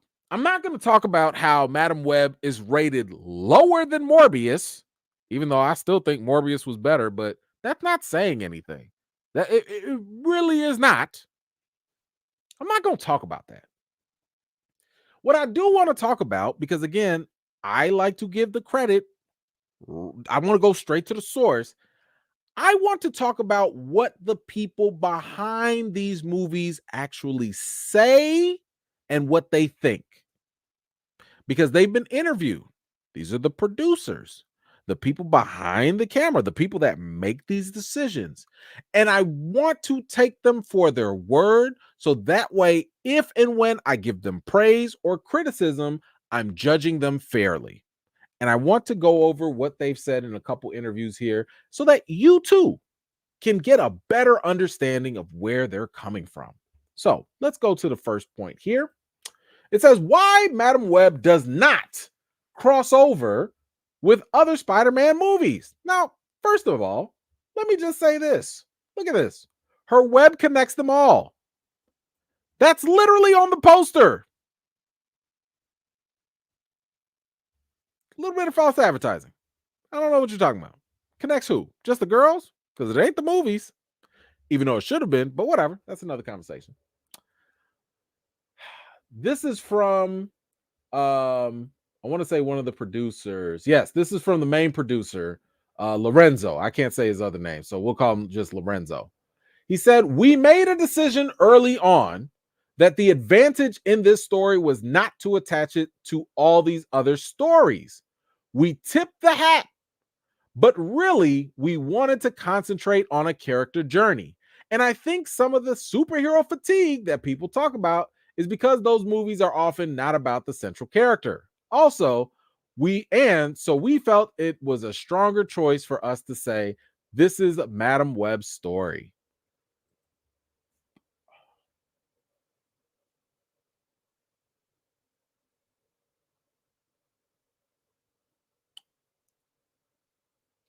So, you heard it from him first that they made a conscious decision not to tie this into anything else.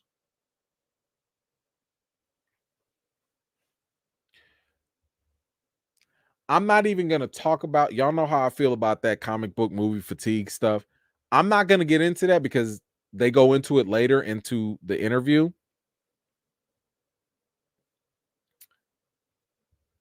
Matter of fact, I don't, it's late. My blood pressure is getting up already. I'm going to go to the actual interview. So this was a much more in-depth interview with Lorenzo. So this is the same producer. This is the same guy that's in charge of Madam Web, Sony movies, etc. And I want to talk about, again, we got to get in their heads. To be fair to them, we have to get in their heads and hear them out. And I'm going to read a couple quotes. And there might be a trigger alert. There might be. I don't know. But here's what they have to say about Madam Web. Okay. So it says here, the question was it tricky not letting the film Spider-Man connections distract from the story you were trying to tell? Now he goes on to say that we made the choice from the very beginning. They made the choice on the beginning. Okay. He says, and our conscious decision at the beginning of the project was that we wanted to do a grounded character study.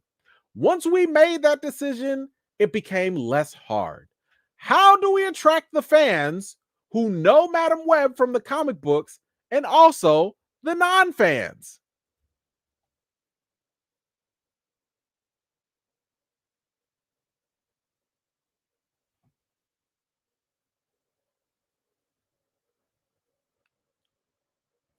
y'all sat and had a meeting and thought about how can we get the fans that know about Madam Web and the non-fans back up. The comic fans that know about Madam Web, all 300 of them? You wanted to know how to get the 300 people that read the comics and know about Madam Web?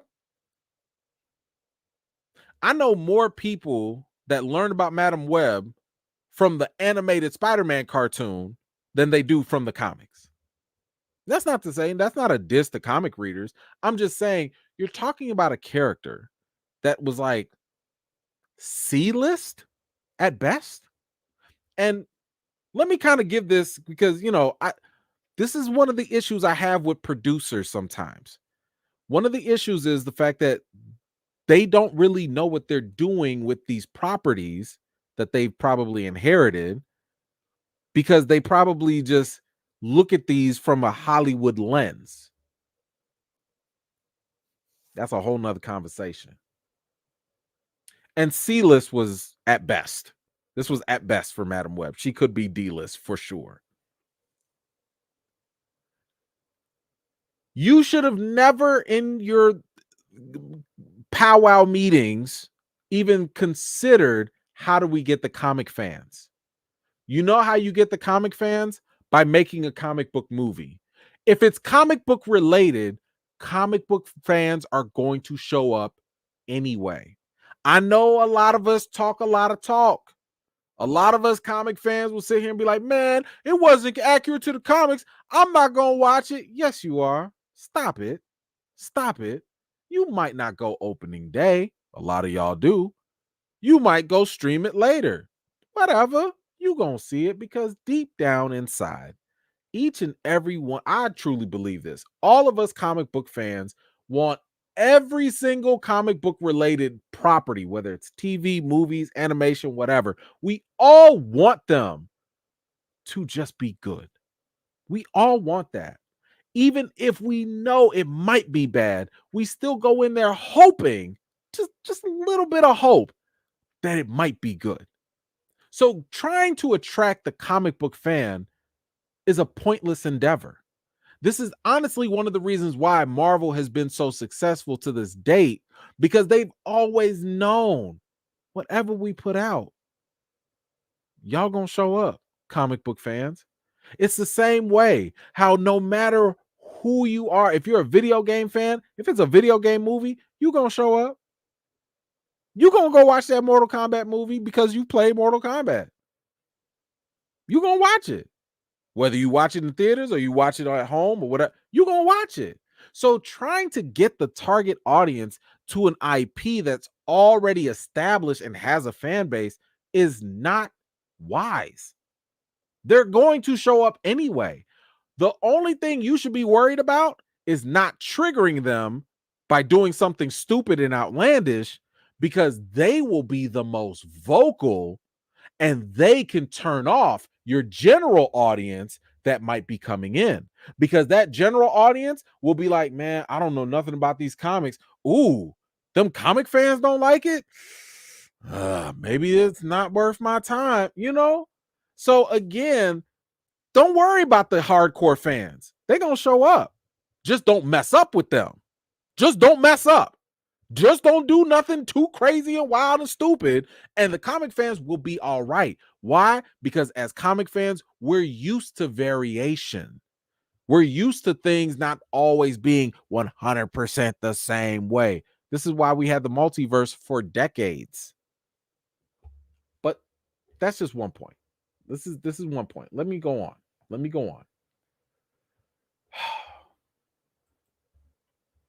They go on here to ask, how important do you think it was to have an exciting filmmaker like S.J. Clarkson at the helm? This is still the producer talking. There's a lot of pressure on every film about what the studio wants, and in this case, what the Spider-Man fans want, and what else is being made that we're competing against. How dare you? How dare you? This is what I'm saying when I put in my review and in my reaction that it feels like Sony is trolling us. It feels like Madam Web is a troll job. What Spider-Man fans have you talked to? What Spider-Man fans are you even talking about? What polls did y'all take that let y'all even think Madam Web was something that fans was checking for? What are you talking about? Who are you talking about? How dare you even bring up Spider-Man fans? How dare you? I'm going to go on because I don't want. Let me just go on. I was finna cuss. Many people have been claiming that general audiences are getting superhero fatigue because of oversaturation in the market. Do you believe this is to be true? This is what the producer said. For instance, the first Iron Man or Christopher Nolan's Batman was successful to begin with. Those were really character-based movies. And then when you start getting into these larger films where you're trying to connect all the worlds together, you're actually getting away from the emotional journey of the characters, of the central characters. So for me, part of the fatigue is that you have to keep track of everything now. You know, it's almost like homework. With Madam Web, you don't have to know anything coming into the movie, which is getting to know them. He goes on to say, which is getting to know them and then going on a ride together. That makes it more character-based and therefore engaging. It's not just about the spectacle. Trust me, if you've seen my movies, I love spectacle. Hold on, we're going to break this up. Sir. Once again, how dare you? How dare you bring up Iron Man and the Nolan Batman movies? I'm going to give Mr. Lorenzo credit in saying that I totally agree with him that absolutely you do need to have the character-driven aspect. Yes, you're right. And yes, that did work for Iron Man and it did work for the Batman series. You do want to drive the characters because what have we talked about before? Characters and story always matter. That's what makes these things popular. But sir, how dare you put Madam Web even in this conversation? Because the difference with those movies is that they were good. They were good. Y'all hired the same people that made Morbius.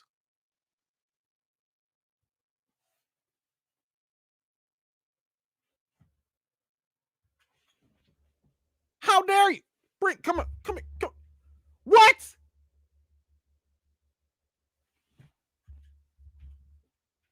And you got the nerve to talk about superhero fatigue? You are the fatigue. You are the fatigue. I've been saying this before. Superhero fatigue is not real. It's not a real thing. Y'all make this up because y'all don't understand it's always about quality. It's not about timing. It's not about how much is out there. It's not a saturation. It is about quality. Y'all didn't say 2 words in 2018 when we was getting fire after fire after fire after fire. In 2017, we got Thor Ragnarok. Y'all didn't say nothing. We got Black Panther right after that. Y'all didn't say nothing. We got Infinity War. Then we got Endgame. Then we got Far From Home. Y'all didn't say nothing. Nothing. It's always been about quality. When things are good, we ain't tired of things being more good. But when things are bad, that's when it's a problem. That is when it's a problem.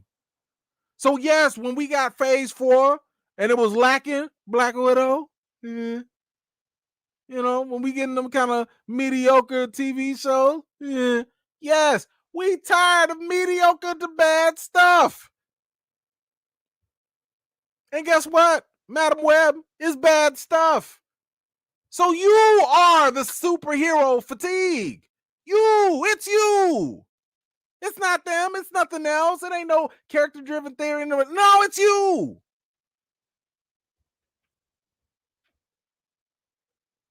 Then he gonna sit here talking about like, oh, it's almost like homework. I don't care if this was homework or not. Spider-Man No Way Home might have been homework. A lot of people might have had to go see all those other movies, but guess what? They showed up. They went and go watch the GOAT, Tobey Maguire. They went and watched Andrew Garfield. They went and watched Tom Holland, and they sure enough made $1 billion off of that. So I don't think homework is a really big deal all the time. By the way, ain't nobody got to do no homework with your movie. It's still lacking. What's the problem? How's that excuse working out for you? It's character driven. No homework.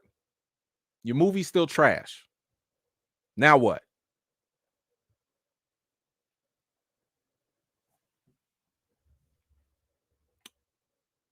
What else did he say? Then he goes on and says, trust me, if you see my movies, I love spectacle. You already know. We got to go pull up the tape. Let's go pull it up. All right. I looked him up. This is the guy. This is the guy who's been talking. Lorenzo. I can't say his name. Ace Ventura. I don't know. This is the guy who is in charge of Madam Web. Let's see what else he has done. Okay. As a producer. I only want to see producer. All right. Hold on. Let's see what he got upcoming. New York, Transformer. Okay. He's doing Transform. You doing Constantine 2? Lord, if you mess up Constantine 2, I'm going to fight you, sir. I will fight if you mess up Constantine 2. G.I. Joe, we'll see. Salt, okay, whatever. You doing another G.I. Joe? Dead Rising, okay. Red, I think that's the I don't know what that is. Whatever. All right, let's see what he's done so far in this 2024. All right, the new look. I have not seen this. I don't know what it is. All right, 6.9 IMDb. That's pretty good. Madam Web, 3.8. Yikes. Pet Cemetery, 4.6. The Meg 2, 5.0. Transformers, Rise of the Beast. That was okay. Plane, 6.5. That was all right.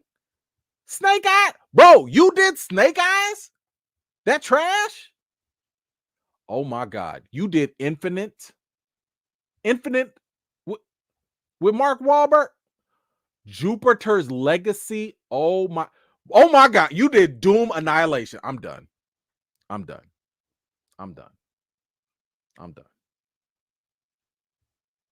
This is the guy that did that. No, I don't care. I don't even care what else he's done. This is why I have trust issues. This is exactly why I have trust issues. Because I cannot.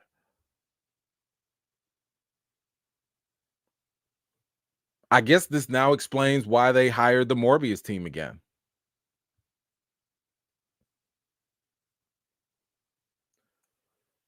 Sony Pictures, for whatever reason, you have an unnatural allegiance to poor performing producers.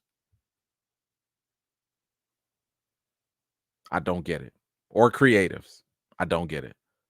And the reason why I don't get it is because Sony Pictures is also the same company that gave us the GOAT, Tobey Maguire, and you also gave us Andrew Garfield. Some of the movies not so great, but still good casting. You gave us the Spider-Verse movies. You're partnering with Marvel and giving us good stuff with Tom Holland. How can y'all get these wrong so bad? How? Why would you rehire the same writers that made Morbius flop? Morbius had on paper, could have been good, but Jesus, the writing was terrible. And the writing in this movie was atrocious as well. What is wrong with y'all? Like, what? Listen, can we be honest for a second? Like, I know they're not watching this. I know they're not paying attention to me, but I'm just saying, can we be real for a second? We all know that y'all just want to keep the rights of Spider-Man. We all know that you guys just really want to make sure that every couple of years, according to your contract, that you maintain the rights of Spider-Man. I'm not mad at that. Y'all bought Spider-Man for $5 million something and made a couple $1 billion since. I'm not mad at the hustle at all. Make your money. But damn, it feels like y'all just don't want more money. We will come pay for this. We'll pay for a spinoff. Y'all just cracked open a whole Spider-Verse. That lets us know that y'all can make up whatever Spider-Man you want. You can even put Spider-Pig in there if you want to. But this weird obsession of trying to make Spider-Man spinoff movies without Spider-Man even being in it. And then it keeps on coming back. Yes, I get it. Venom came back, made y'all some money, probably puffed up your head a little too much, but you should have learned your lesson with Venom 2. And you really should have learned your lesson after Morbius Part 1 and then the redo. Don't forget the time y'all put it out in theaters twice. How you going to put a movie out twice to flop twice? Who does that?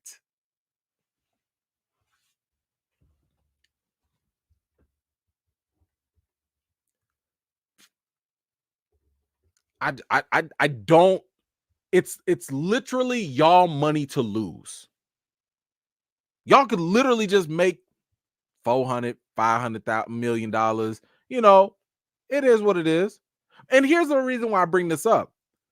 When we knew that Marvel Studios did not have the rights to the X-Men, we understood. We gave them a pass. When we knew that Fox Studios only had the rights to the X-Men and not anybody else, we knew. We understood, and we let them rock. Even when we knew Sony only had the rights to Spider-Man, we was like, all right, cool. We're not expecting the Avengers or Fantastic Four to show up. We are sophisticated enough to understand when these character rights are an issue or whatever. Here's my thing with Sony. If y'all just can't use Spider-Man because there's a let's say an unspoken agreement, a handshake deal or something with Marvel, just say that. Just say that you can't do it because of our current deal with Marvel. We just can't have more than one live action Spider-Man. Everyone will be like, you know what? Cool, we understand. Because it's business. It's business. We understand. But the problem here, and this is the biggest disconnect that I don't think Sony is understanding. When you're not candid with people, and let's just say there is no business agreement, right? Let's just say Sony has always been free to just use Spider-Man or another Spider-Man if they wanted to. The disconnect here is the fact that if you guys are doing this and you see these movies are not even critically acclaimed, you're seeing fans are not even coming to support you at all, it's going to come off, and I mean this nicely, it's going to come off as pure incompetence. It's coming off as y'all don't know what the hell you're doing. And this is one of the reasons why I'm saying, what is the problem here? And it also bothers me that other journalists are also not asking these questions. I know Sony ain't finna invite me, so I don't care. I can be critical of them right now. I will give them praise when they do great things like Spider-Verse, but I'm gonna give them some heat with stuff like this too. Why is nobody asking the actual question? Where the hell is Spider-Man? Is there some sort of restriction as to why you cannot put Spider-Man in your movies? If there is, we understand. If they're not, why for come? Because y'all can't be this slow. Y'all cannot. You cannot keep looking at all them green rotten tomatoes from both fans and critics and keep saying, let's do it again.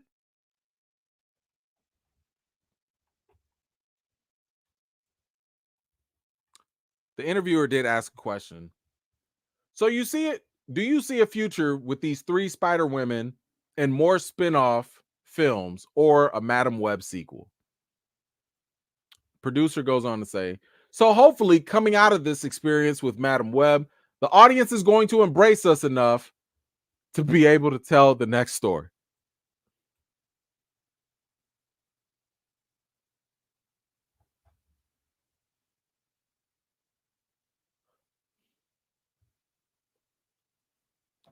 I got to read that again. I'm sorry. Let me read it again. So hopefully, coming out of this first experience with Madam Web, the audience is going to embrace us enough to be able to tell the next story.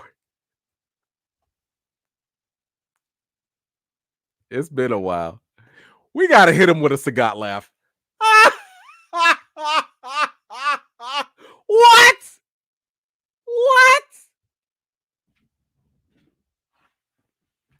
We got to end on that. We got to end on that. I'm sorry. That's this topic done. This topic done. Ain't no way. Y'all thought y'all was going to get a sequel? You thought we was feeling you?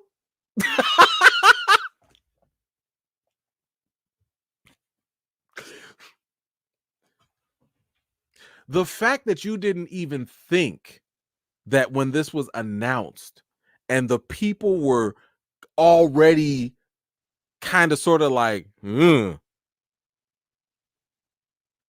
lets me know that y'all must live in the tightest, smallest of silos that's not connected to like the outside world.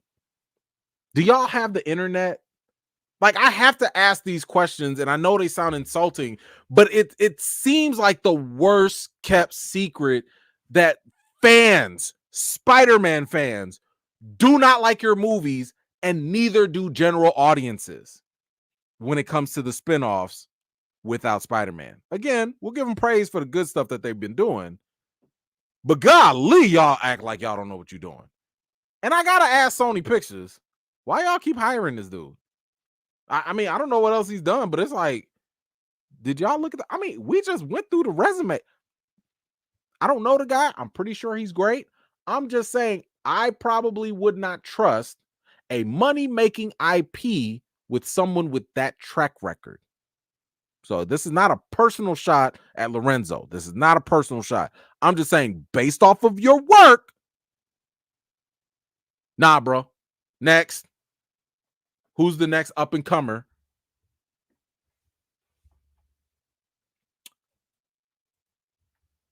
That's all. I can't. There's too. I'm done. I'm done with this. You guys let me know. What do you think about Madam Web? Did you enjoy it? Did you even see it? Do you plan on seeing it? And what do you think about the thoughts and the mindset of the producers and the people in charge of this movie? Maybe you align with it. Maybe you agree with them. Maybe you don't. Whatever you think, let me know your comments down below.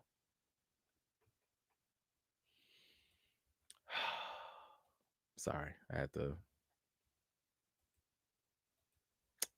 That was a doozy. That was a doozy. Give me a sec here, because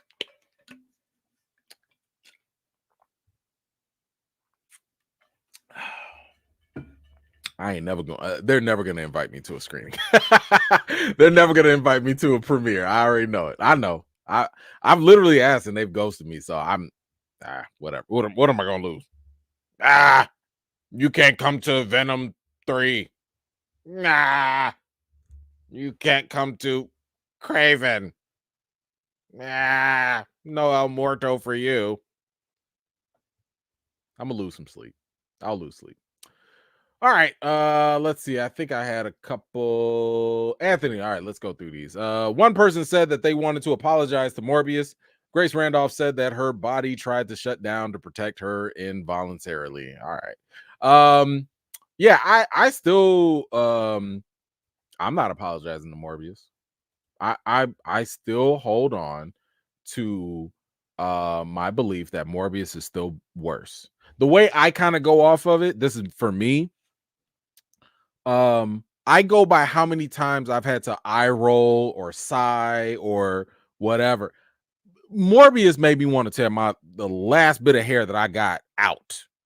Like, Morbius was atrocious on too many levels, too many times. Nothing in Morbius outside of maybe the opening 20 minutes was okay. Morbius was a terrible movie. Madam Web, to its credit, I liked it for the first 30, 40 minutes. Like it felt like it was kind of sort of maybe going to be a good movie. It just goes completely downhill after the second and third act. So I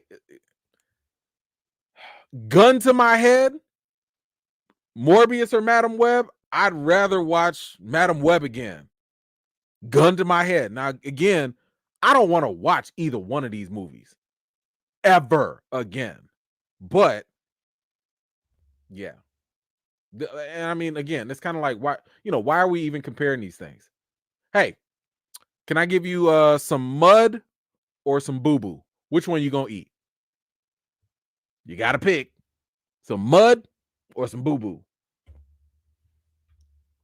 I don't want to eat here. I don't want to eat here. How about that? I ain't hungry. I'll starve.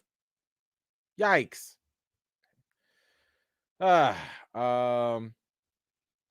Jay, my bad, E. I was thinking about Insomniac. Okay. Gotcha. Insomniac was good. I like that, Miles.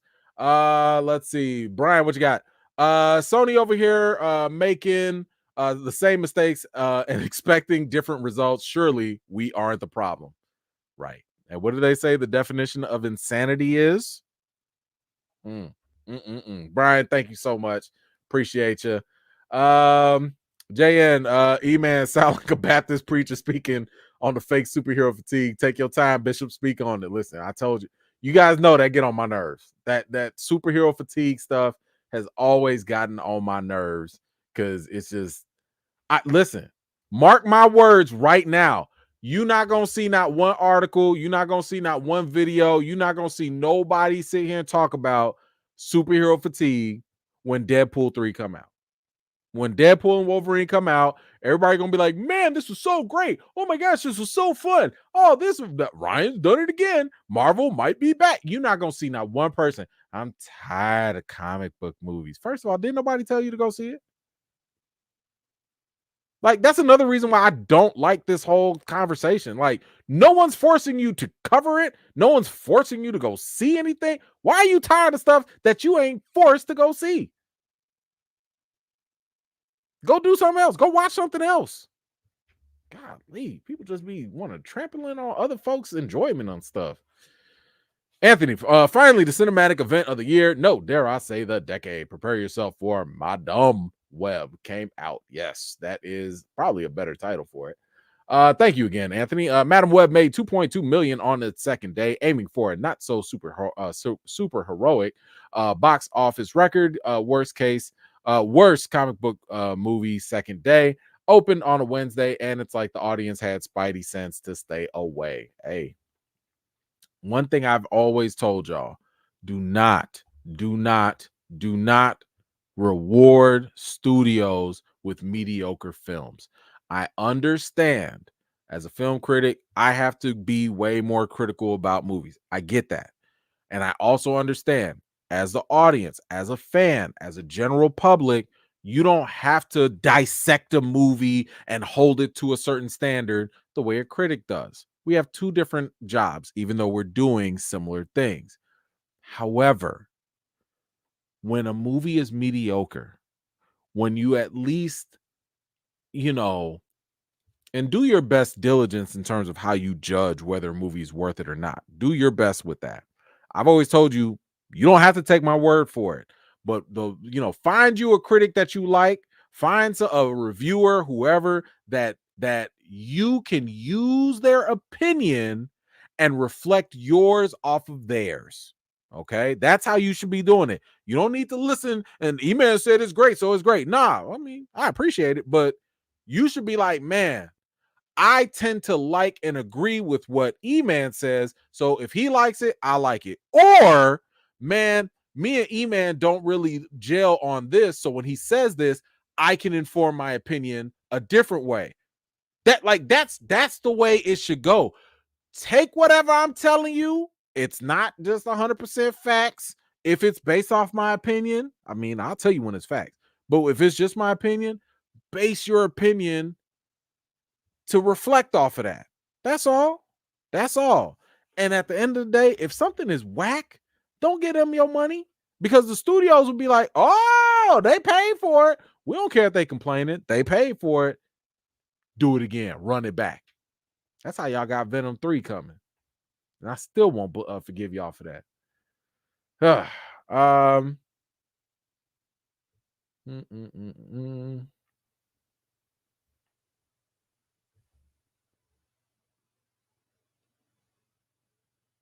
Oh, okay. I had to read that again. Let's see. My bro, thank you again, Anthony. My bro and I like to do a roast off. Loser buys lunch. We only do that on bad movies that nosedive so hard at the box office. Even the makers, like, yeah, we don't know her. 1 out of 10. How ripe is this? Well, it's not good. It's not good. Hope you were on the winning side of that bet. Anthony, again, Dakota thought this would be in the MCU and asked Scarlet Witch about what it was like to join. She left her agency on the day the trailer came out. So that's fun. I did hear about her switching agencies, and I thought that was definitely a red flag. But I didn't read too much more into it, but that's a good thing. Thank you so much. I just didn't care. I don't care. I'm not following Dakota Johnson. I'm not following Madam Web. Again, nothing personal, just no interest. Let's see the goals. I know I'm late, but can we talk about Storm? You got to go back on the replay. Go on, rewind to the X-Men 97. That's when we talked about Storm right there. That is the queen goddess right there. Shout out to her. But thank you so much. Will T. Sony has an allegiance to losers, unnatural at that. They must be stopped from killing the genre. And this is kind of my issue with it, right? Like, I know with these multiple movies coming out in 2024, it's going to pump up the talk. I promise y'all, if Craven is anything less than mediocre, I guarantee y'all will see and hear, here comes superhero movie fatigue. It's going to it's like clockwork. It's like these writers, whoever out there say, it's like, oh, this movie's bad. I'm so tired. And they just never clicks. It never clicks for them. I don't know why. It's weird. Thank you so much. Tony, thanks. Thank that to Tom Rothman, who's the head at Sony. Oh, Tom, I've had my issues with Tom. I've had my issues with him. We talked about him last week, I want to say. He was the one that was sitting here talking about, oh, we could do this without Kevin Feige. Oh, we good. We don't need Kevin Feige's help. And then they went and made Amazing Spider-Man 2. So yeah, Tom catches some heat too. Oh, he gonna catch that too. Let's see. Oh, Reagan, that was from the Cat Williams interview on Shannon Sharp when he said that Shannon had an unnatural allegiance to losers. That's where that was from. Let's see, JN, clip those last 2 segments up. They're gold. What? Oh, God, I forgot what the last 2 segments was. Man, my memory's so bad. All right, yeah, I mean that. Yes, they're coming. They're coming. Give me some time with it. But yeah, we gonna talk about it. I'll make those separate clips. And by the way, I appreciate that, y'all. Like, y'all let me know, especially because you guys live. You let me know what the replay gang might appreciate. So if there is a segment, because I don't always know, if there is a segment that y'all like, or if y'all think is good or whatever, let me know so I can, get to working on that. I'll be a little slow with it, but I'll try and get those replay clips up there for you. All right, let's move on. We are almost done. What are we going to talk about? We got Blade. We got Blade and Fantastic Four. We got Blade and Fantastic Four left. Those are going to be the last 2 topics of the night. Let's see. We got Blade rumors. All right. Blade. So let me catch some people up to speed here, because I think a lot of times people are getting some of the news with Blade mixed up. Now, Blade was announced in 2019. This was during Comic-Con or whatever. Now, what wasn't immediately announced was we thought it was going to be in phase 4, but Kevin Feige later said in an interview that Blade was really for phase 5. So we are now in phase 5, right? We are now in phase 5, which means Blade, you owe us. You owe us Blade. Let's go back even further. Marvel was in trouble. Marvel was about to be bankrupt. They was filing for bankruptcy. They was selling off all these character rights and stuff until a little black half vampire named Blade came along with a great, phenomenal actor named Wesley Snipes and saved Marvel's behind, proving that the superhero genre was very viable. Blade saved Marvel, and Blade crawled and walked so the MCU and Iron Man could fly. There would be no MCU if it were not for Blade. Thank you, Blade. So Blade, in my opinion, has way more value and stock than Fantastic Four. Fantastic Four, we'll talk about that later, that has legacy because they were one of the first families. I remember the Fantastic Four movies. They were not good. They were fine.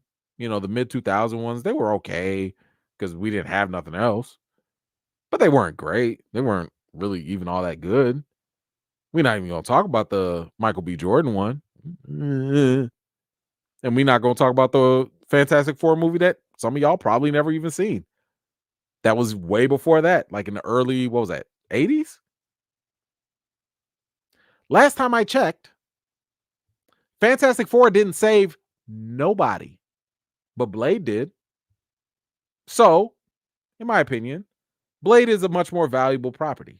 Now, with that said, once it was announced that two-time Oscar award-winning Mahershala Ali was going to be in the starring role of Blade, I said, here we go. We getting the talent out here. Let's ride. Wesley Snipes gave my man the blessing and everything. Said, yo, go do your thing, brother. You gonna kill it. Man, it was set a dream. Let's go. We got Eternals. And it was our first appearance of Blade. Blade didn't even show up. My man, they didn't even show my man's trench coat. They didn't even show his glove, nothing. All we got was a voice. That was it. We ain't got no promo art. We don't know what the MCU Blade even looks like at all. And we went through a whole phase. And we don't know nothing. All we know is that vampires exist in the multiverse thanks to Loki. Okay.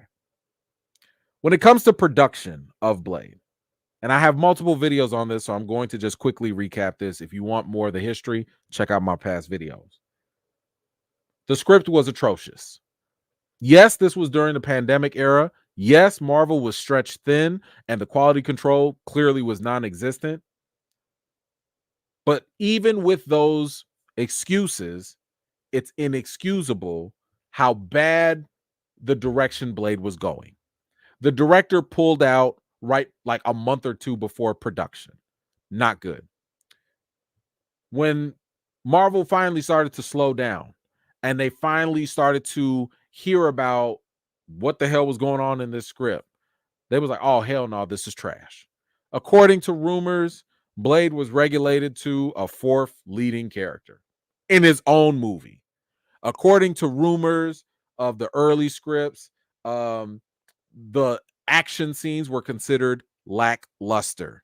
That means uninspired. That means boring. Are you kidding me?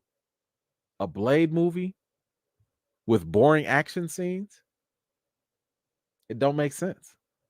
And if you've never seen Blade, like some people we won't name here, that's almost like watching a John Wick movie and he never shoots a gun and he never throws a punch.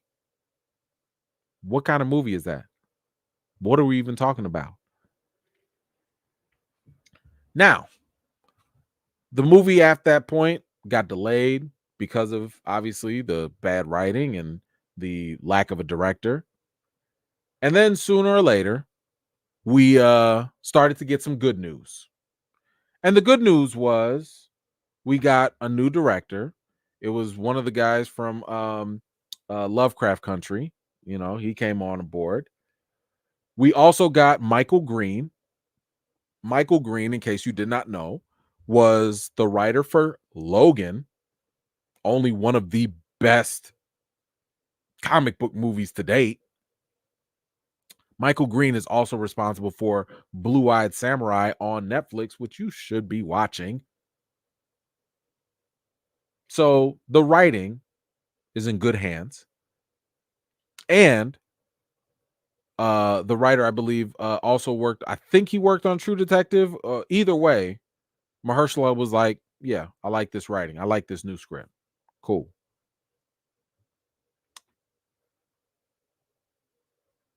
Then we started getting more casting information. Mia Goth is going to be in there. She's probably going to play Lilith. That's the leading rumor right now. And yeah, so unfortunately, we were hit with a writer strike and an actor strike, so that pushed delays even further. But this is after Kevin Feige, better late than never, stepped in and was like, "Hey, stop playing." I've got a whole video about Kevin Feige talking about firing people, and listen, my man was getting bucked when it came to Blade. So even though they dragged their feet, I'm gonna give them credit where it's due, even though I'm still giving them some criticism here. I'm gonna be fair. So now we're all caught up, and now we have some new information. And I'm gonna give you guys, I'm gonna spoil it a little bit. There's some good news and there's some bad news when it comes to Blade. Of course, y'all know I like to do the bad news first, so let's kind of get that over with. First of all, it says here, and this is according to Jeff Snyder. This is one of the insiders that has been pretty reliable thus far. He says that the film most likely is going to be delayed to 2026. It was a given that this would happen since the film has not even started production yet. So, despite getting a new director, getting a competent writer, and what looks like to be a good cast. Oh, by the way, Delroy Lindo is in this too. The legend. Come on now. So despite a good cast, good writer, possibly a good director, the movie's delayed again till 2026. It was supposed to come out this year. I'm sorry, it was supposed to come out November 2025, but it's probably going to get pushed back to 2026. I don't like this. I don't like it. I personally, I have felt as though they've had more than enough time, even after I know that they had to, the writer strike was an issue. I know that. I still don't like the idea that one, y'all haven't started production, and two, we got to wait another 2 years. Another reason is because Mahershala Ali is not getting any younger. And we already know how long it takes to make movies and sequels. And Bob Iger already came out and said that they're going to slow down on making sequels. And as I expressed earlier, I've also talked about how there is this whole little potential stigma of not prioritizing Black films as much as others. So the delay does not rub me the right way. If I have to put a spin on it to maybe be a little positive, to me, this means that y'all have more time not to mess this up. Because let's be honest, Blade should not be hard to do. You get a sword, you get some shades, you get some vampires, you get some blood, throw some action in there. That's your movie. This should be I understand that they even cut the budget, but it doesn't need a huge budget either. This should be a movie that y'all can make in like 6 months tops, if that, maybe even less. So there's that. But we got some good news, or at least some good rumors. I'll say this. We got some good rumors. Even though I'm not happy with the whole delay information, according to Snyder, he is saying that Ali seems happy with Green's new draft of the script. Let me be very clear. If Mahershala Ali, 2-time Oscar Award winner, is happy, then I'm happy. I trust Mahershala. I trust that if he because he did not like what we were hearing about, again, that was all rumors and speculation. But if I hear that this 2-time Oscar Award winner who knows good stuff when he sees it, if he's happy, I'll be happy. But that ain't enough. And I'm going to throw this out here because this is another rumor. So take this with a grain of salt. But if this is true, and if Marvel includes this in some sort of fast track, I think this could be some other good news. And that is, and this is according to Daniel Richmond. So again, the other scooper that's been more reliable than not. A Midnight Suns movie is reportedly in the works at Marvel Studios. And this is going to be Michael Giacchino. This is who's going to direct it. That's the same guy that did Werewolf by Night. Now, if you tell me that we about to get Blade, that's Blade right there. If we about to get a Blade movie, and okay, maybe you're not doing a Blade sequel, but you gonna throw Blade in another movie like Midnight Suns? Now we talking. Now we talking. Because if that Midnight Suns hits the way it should hit, I think we're going to be in business. So, yes, it sucks that things are being delayed. But if you mean to tell me that I'm going to get a Blade movie and a Midnight Suns movie with Mahershala Ali, I'm going to be there. I already told you when Blade comes out, I'm buying out a theater. We're doing a watch party. It's going down. We might do the same for Midnight Suns too. Because I'm going to put my money where my mouth is with this. I'm going to support your films when you do good stuff, when you put things out that people have been wanting. And when you put out trash, oh, you're going to hear about it too. But you guys let me know. What do you think about these rumors that Blade is probably going to be delayed again? Mahershala Ali is happy. And we could get a Midnight Suns movie right after. Whatever y'all think, let me know in the comments down below. All right. Almost done. I know I got y'all up past y'all bedtime. This is really for the replay gang, really. This is what happened when the missus leave me alone too. Let's see. Tony, what you got? Tom Rothman wasn't part of Amazing Spider-Man 2. He wasn't the head yet. That was all Avi, Aaron, Arad, and also I actually love Amazing Spider-Man 2. So I'm happy for you. I don't like that movie. It's not that good to me. I always liked how Andrew's Spider-Man was, but I never liked him as Peter Parker. Never worked for me. He was a little too cool for me. I know that a lot of younger folks tend to like him more, but he's that other Spider-Man. I like him. I have nothing against Andrew Garfield. Just saying the way they did it. And Amazing Spider-Man 2 was just, it was too much. And I'm basing my comments, whether he was in charge or not, I'm basing what Tom was quoted or speculated to say. Again, I talked about this in the previous video. We pulled up the article already. So I'm not just coming up out of nowhere with this. When the email leaks happen with, this is after the first Amazing Spider-Man, when the email leaks happen, where it was shown that Kevin Feige was giving them notes on what to do with Amazing Spider-Man 2, it was reported that Tom said, we got it. We're good. We don't need his help. So whether he was running things or not, you representing Sony right there. So I don't care what it was on paper. He told me everything that he needed to tell me about his mindset.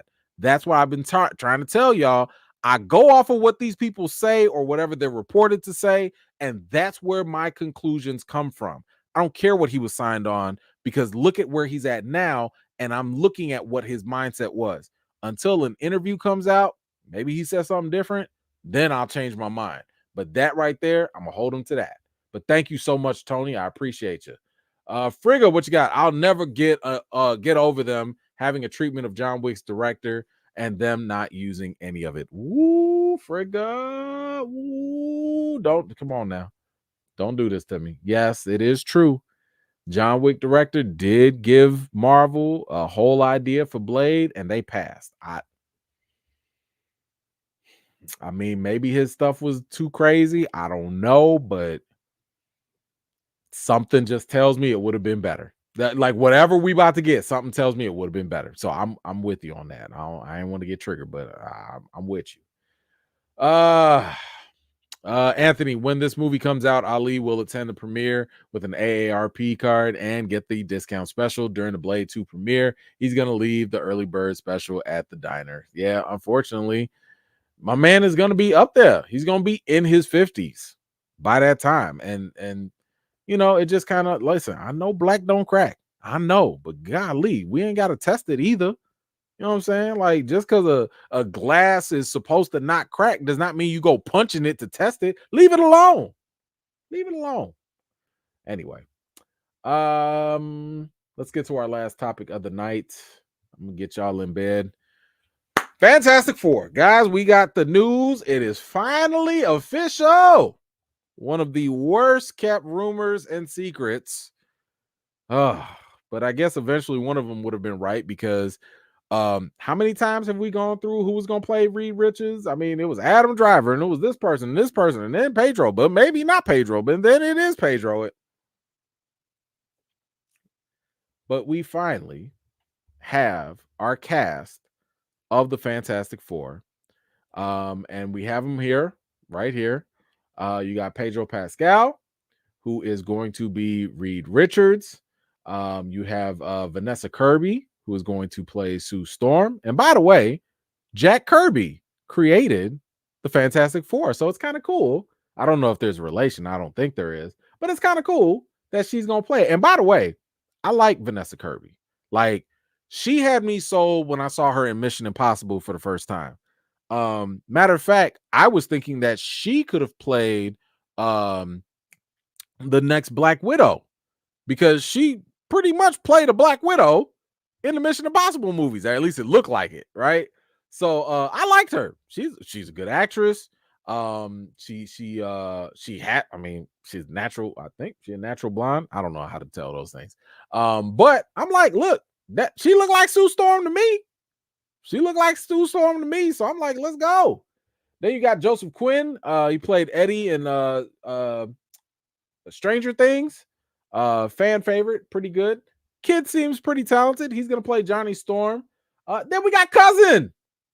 Come on now. We got Cousin in here. Eben Moss Backrack. Or Backrack. I'm sorry if I mispronounced that, but we got him playing the Thing. You know, and one other fun fact, he is going to be the very first actual Jewish actor to play Ben Grimm, the Thing. And that's actually kind of cool, because Ben Grimm is Jewish, and that is something central to his character. It's not just a little race swap type of thing. No, his character is Jewish. That's part of what informs his character. So it is kind of refreshing to have you know, a Jewish character play him, because I already told y'all, who was it? Daveed Diggs. Remember when there was rumors about Daveed Diggs was gonna play the Thing? I was like, oh, hell no. You mean to tell me you was about to have a black man go sit here and play a monster? You gonna turn the black man into a monster and then have that monster deal with the insecurities of how he looks? Woo, Marvel, y'all was gonna get toasted. Boy, toasted, roasted, and fire roast. Boy, man, y'all remember I had to put that video out like, don't you do this. Don't you dare make the Thing, the black man, the only black man on this roster, the Thing. What? But Marvel avoided it. They avoided it. Boy, I was about to get Umar on them. Boy, straight up Umar on them. Boy. All right, now we do have some news about Fantastic Four here. It says Disney has swapped the release dates of the Fantastic Four, which is now set for July 25th of 2025, and Thunderbolts, which is now set for May 2025, along with Captain America: Brave New World, y'all movie, in February, and Blade in November, but we'll see about that. Marvel films are also scheduled for 2026, including the Avengers Kang Dynasty. And in case you missed it, this was the fun little image that Marvel had released on Valentine's Day. And for anyone that was probably looking, of course, this probably gives us the indication that at least the rumor and the belief is that they're all taking place in an alternate universe. So this not probably the 616 Fantastic Four. This could actually be the Fantastic Four taking place in the 1960s. Reason why people had zoomed in on the magazine that Ben is holding. I believe it had Nixon on here, and the date of this actual magazine in real life was like 1963. The Fantastic Four, if I'm not mistaken, came out, I want to say in 1960. Maybe somebody can fact check me on that. So if this is taking place in 1963, this would probably indicate that these Fantastic Four have already been in action for a while. You can already see in the image in the back that this was Ben Grimm, obviously before he turned. So they've been in space, obviously. They got their uniforms and everything. So they're already a superhero team. Some people have been rumored or speculating, saying that they're the only superheroes in their universe, which could be the case. So that's where this could be headed. But now that's the news that we got for it. 1961. Okay, thank you for the correction. Appreciate that. I was off, but I appreciate y'all. So now Fantastic Four, if that date sounds familiar, coming out in July of 2025, well, it's not the only superhero movie coming out. And I've told y'all this before, 2025, we gonna be eating real good with comic book movies. Not a word of superhero movie fatigue. I'm telling you, it's not gonna happen. Ain't gonna be no Sony movies around that time, hopefully. But this is when Superman Legacy will also be coming out in July. So right now, as it stands, it sounds as though these movies are going to be coming out maybe 2 weeks apart. Now, personally, I think one of these movies is going to move. If I were to guess, I think it's going to be Fantastic Four. I think Fantastic Four will probably move around somewhere because if we're being honest, even though it is the Marvel machine, Superman has more weight to the name. Your mama knows Superman. Your grandmama knows Superman. Your cousin, your second, third, everybody knows Superman. So it's more than likely that Superman has less reason to budge and move, and Marvel's Fantastic Four probably should, because why do you need that competition? So, and I think that, Superman Legacy already had that spot. Marvel has a pretty good relationship with James Gunn. I think they'll probably respect him and let him keep that spot. I'm assuming. I'm still gonna watch both of the movies either way. It's not gonna be a problem for me. But I do think that Fantastic Four will make a move. Now, here's something else to consider. If it is true that this movie is going to take place in the 60s, I like this move because Matt Shakman is going to be the director. And in case you did not know, Matt Shakman is the guy that gave us WandaVision. And I've told y'all before, WandaVision is probably the second best. Now it's the second best Disney Plus show out of the Marvel series. I'm still putting Loki up there right now. But WandaVision came through and they did it. When it came to doing the dated older vibes with the series, Matt Shackman gets it. Now, I don't know how he is as a movie director. It's very different doing movies from TV, but if he can bring that same energy into Fantastic Four, I think I like that direction and I like what they're doing with it. Now, let's get into the rumors. One of the rumors is, who are the Fantastic Four going to face? You know, you can't have Fantastic Four without a villain. So we do have, and maybe it's not who y'all think it is. I know who you thinking it is, but it ain't gonna be who you think it is, because it's gonna be the other person that y'all was thinking, and that is Galactus. So the rumor right now, according to Jeff Snyder, is that Galactus is reportedly the main villain in Fantastic Four, and Javier Bardem is named as the top choice for the role. They're saying that Marvel are also currently searching for an actor to play Silver Surfer. So this sounds like this is going to be a very big movie, because you can't have Galactus in there without this being a big deal. Now, personally, I've also been on record saying this, and I'll say it again. I don't like Galactus at all. Like, I never liked them in the comics. I never liked them in the cartoons. I do not like him as a character. This is a character that is so large that he eats planets to survive. Okay. He's a force of nature. I'm sorry, but like, I want my heroes to fight against people that are at scale with them.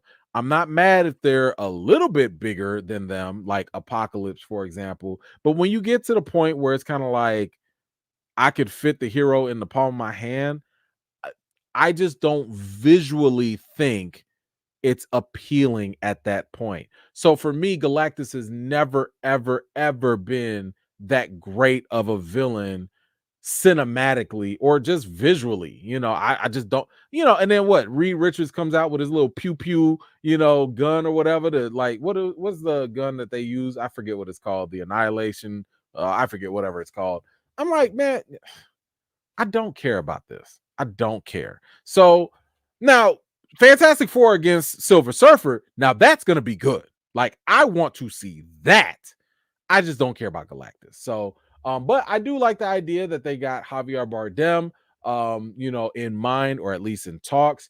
He is a fantastic actor, and I like his voice. I think his voice will be fantastic here. And they're saying that they're trying to film around his schedule. Again, these are just rumors. Take them for what they are. The ultimate nullifier. Thank you. First of all, that sounds cheesy, but it came from the 60s.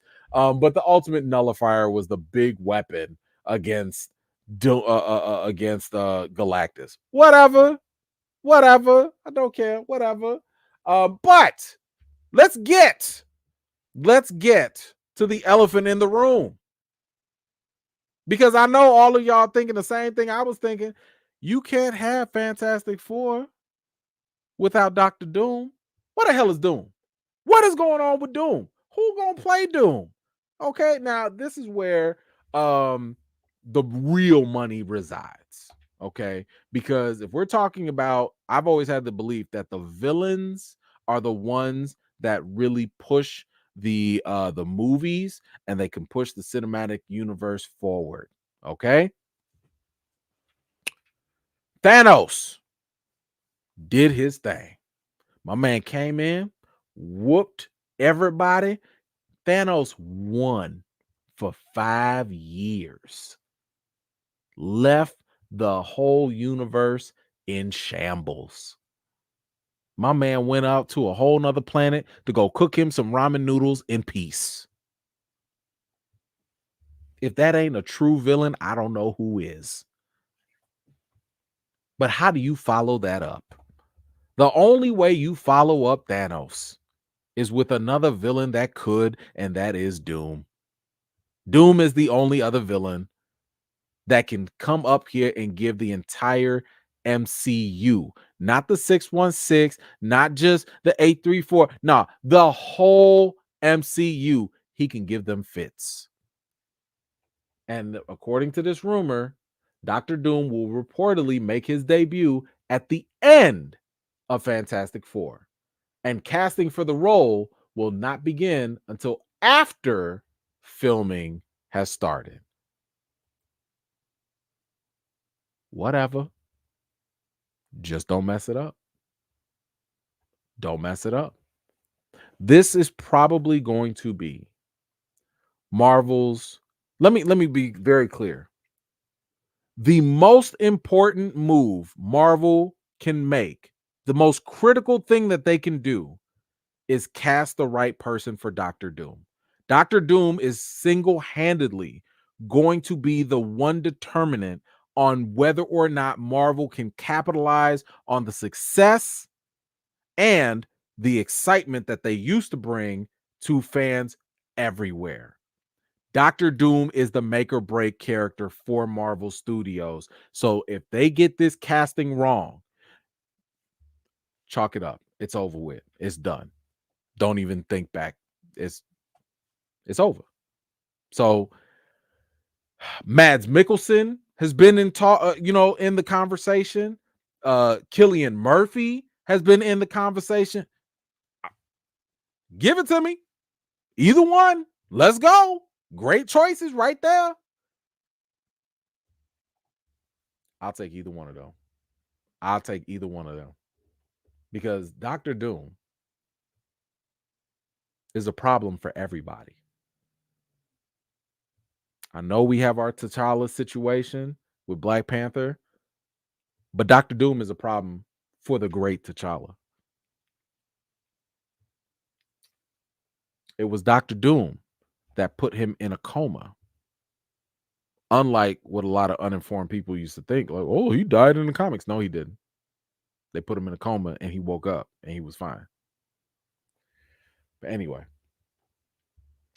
Doctor Doom making a debut in Fantastic Four, in my opinion, sets up Secret Wars even better, if that is the case. So this casting is crucial. It's critical. It needs to happen, and we'll see how it goes. So you guys let me know. What do you think about all this Fantastic Four news? What do you think about Fantastic Four in general? Real honest question here. Do y'all care about Fantastic Four? Because I feel like Marvel and a lot of comic book oriented outlets really want us to care about Fantastic Four more than Marvel Studios has earned us to care about Fantastic Four. Does that make sense? Like, I feel like there's been so much hype because of the legacy of Fantastic Four that nothing to date has actually garnered the respect to be excited and highly anticipated for the Fantastic Four. Seriously, what are we talking about? Because even if it's the early 2000 movies, I like them, but they're not good movies. So what is it that is garnering any type of anticipation? This cast, it's cool. It's okay. This ain't the most exciting cast, I don't think, and this is no shade to my man. Nobody had Pedro Pascal as the number one pick for Reed Richards, but people are acting as though that, we got John Krasinski and Emily Blunt and, insert all other fan favorite picks here. That's not what we got.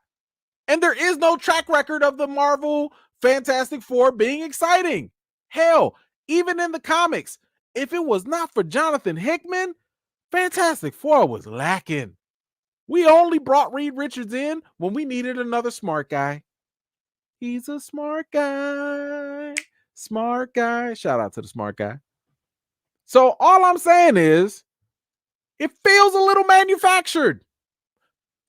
For my for my WWE fans, Fantastic Four feels like early Roman Reigns when Roman was getting that artificial push from Vince McMahon because he had the look, but my man couldn't even cut a good promo. My man was not that good in the ring. Now, granted, he's gotten better, but it feels like that artificial push. That's how Fantastic Four feels to me right now. Maybe some of y'all agree. Maybe some of y'all don't. I don't know. Whatever you think about Fantastic Four, the news, the rumors. Please let me know your thoughts in the comments down below. Shogun, what you got? If they're bringing in Galactus, what's that mean for Secret Wars? It depends. So I think if the Galactus they bring in is in a different universe, it means nothing. It just because that Galactus will be confined to that universe. If anything, Galactus coming in will inform us about how smart Reed Richards is, because Reed is the one that has to devise the plan on how to go against Galactus and what to do. So if anything, Galactus, I think, is just there to set up Reed. I don't think he will have, because he's a universal threat. I don't believe, and I could be wrong, he's a multiversal threat. At least not in the MCU, not yet. So that's my thoughts on that for now. Frigga, thank you so much. As for scale, one could say the same for the X-Men and the Sentinels. If new Sentinels based on Stark tech, though they'll give the mutants a fight. So here's where I will potentially disagree. I agree with you about how the Sentinels are so large that the scale can be an issue. Now, here's the thing. They can still be climbed, right? And they can still be attacked. You can't do that with Galactus, because Galactus is so big. He's bigger than planets most of the time. Now, I know in the comics he scaled himself down, blah, blah, blah. I'm just saying,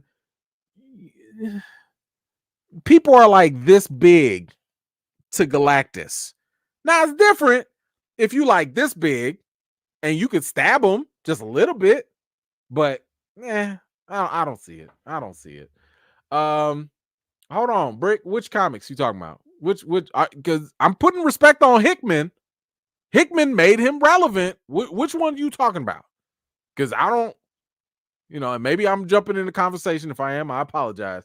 I'm just saying, which comics had the Fantastic Four popping? And let's not go back to the 60s now. Let's not go back to that. I'm talking about within the last 20 years. Last 20 years. Because the movies ain't help. The cartoons ain't help. Hickman made them relevant to me. I don't know. Y'all let me know.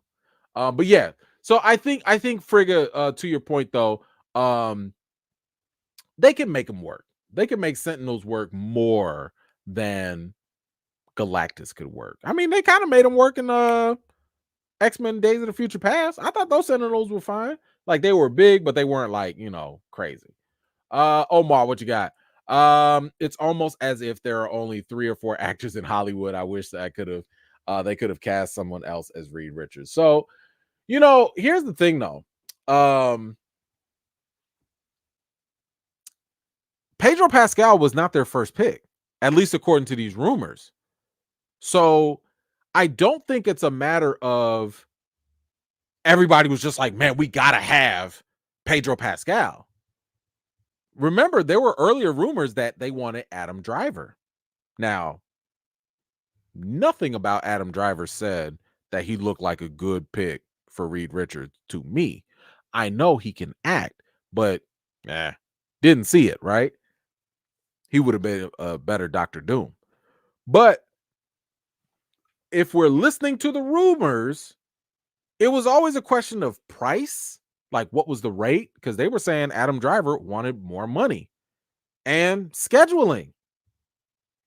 So I don't think, we should really look at it as Hollywood is just forcing Pedro Pascal down our throats.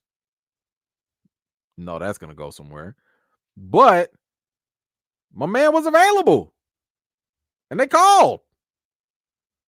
And Pedro's not a bad actor. I like Pedro a lot. When I saw this guy in Game of Thrones, Prince of Dorne, I was like, yo, that's my boy. He was doing his thing. And ever since then, I haven't seen Pedro miss. Narcos, fantastic. Last of Us, great. I'm cool with Pedro. Again, he wouldn't be my first pick. And he obviously was not Marvel's first pick either. But I think we will get over it. I think just like with many other castings, he will grow on us because I think that talent usually wins out at the end of the day. But anyway, guys, was that everything? I think I'm caught up. All right, guys, that is everything. Thank you guys so much. I really, really appreciate y'all staying up late, past your bedtime, past my bedtime too, and hanging out with me to talk about all these things. It really, really does mean a lot. I want to thank each and every one of y'all that have contributed, donated to the channel, supported, left a comment.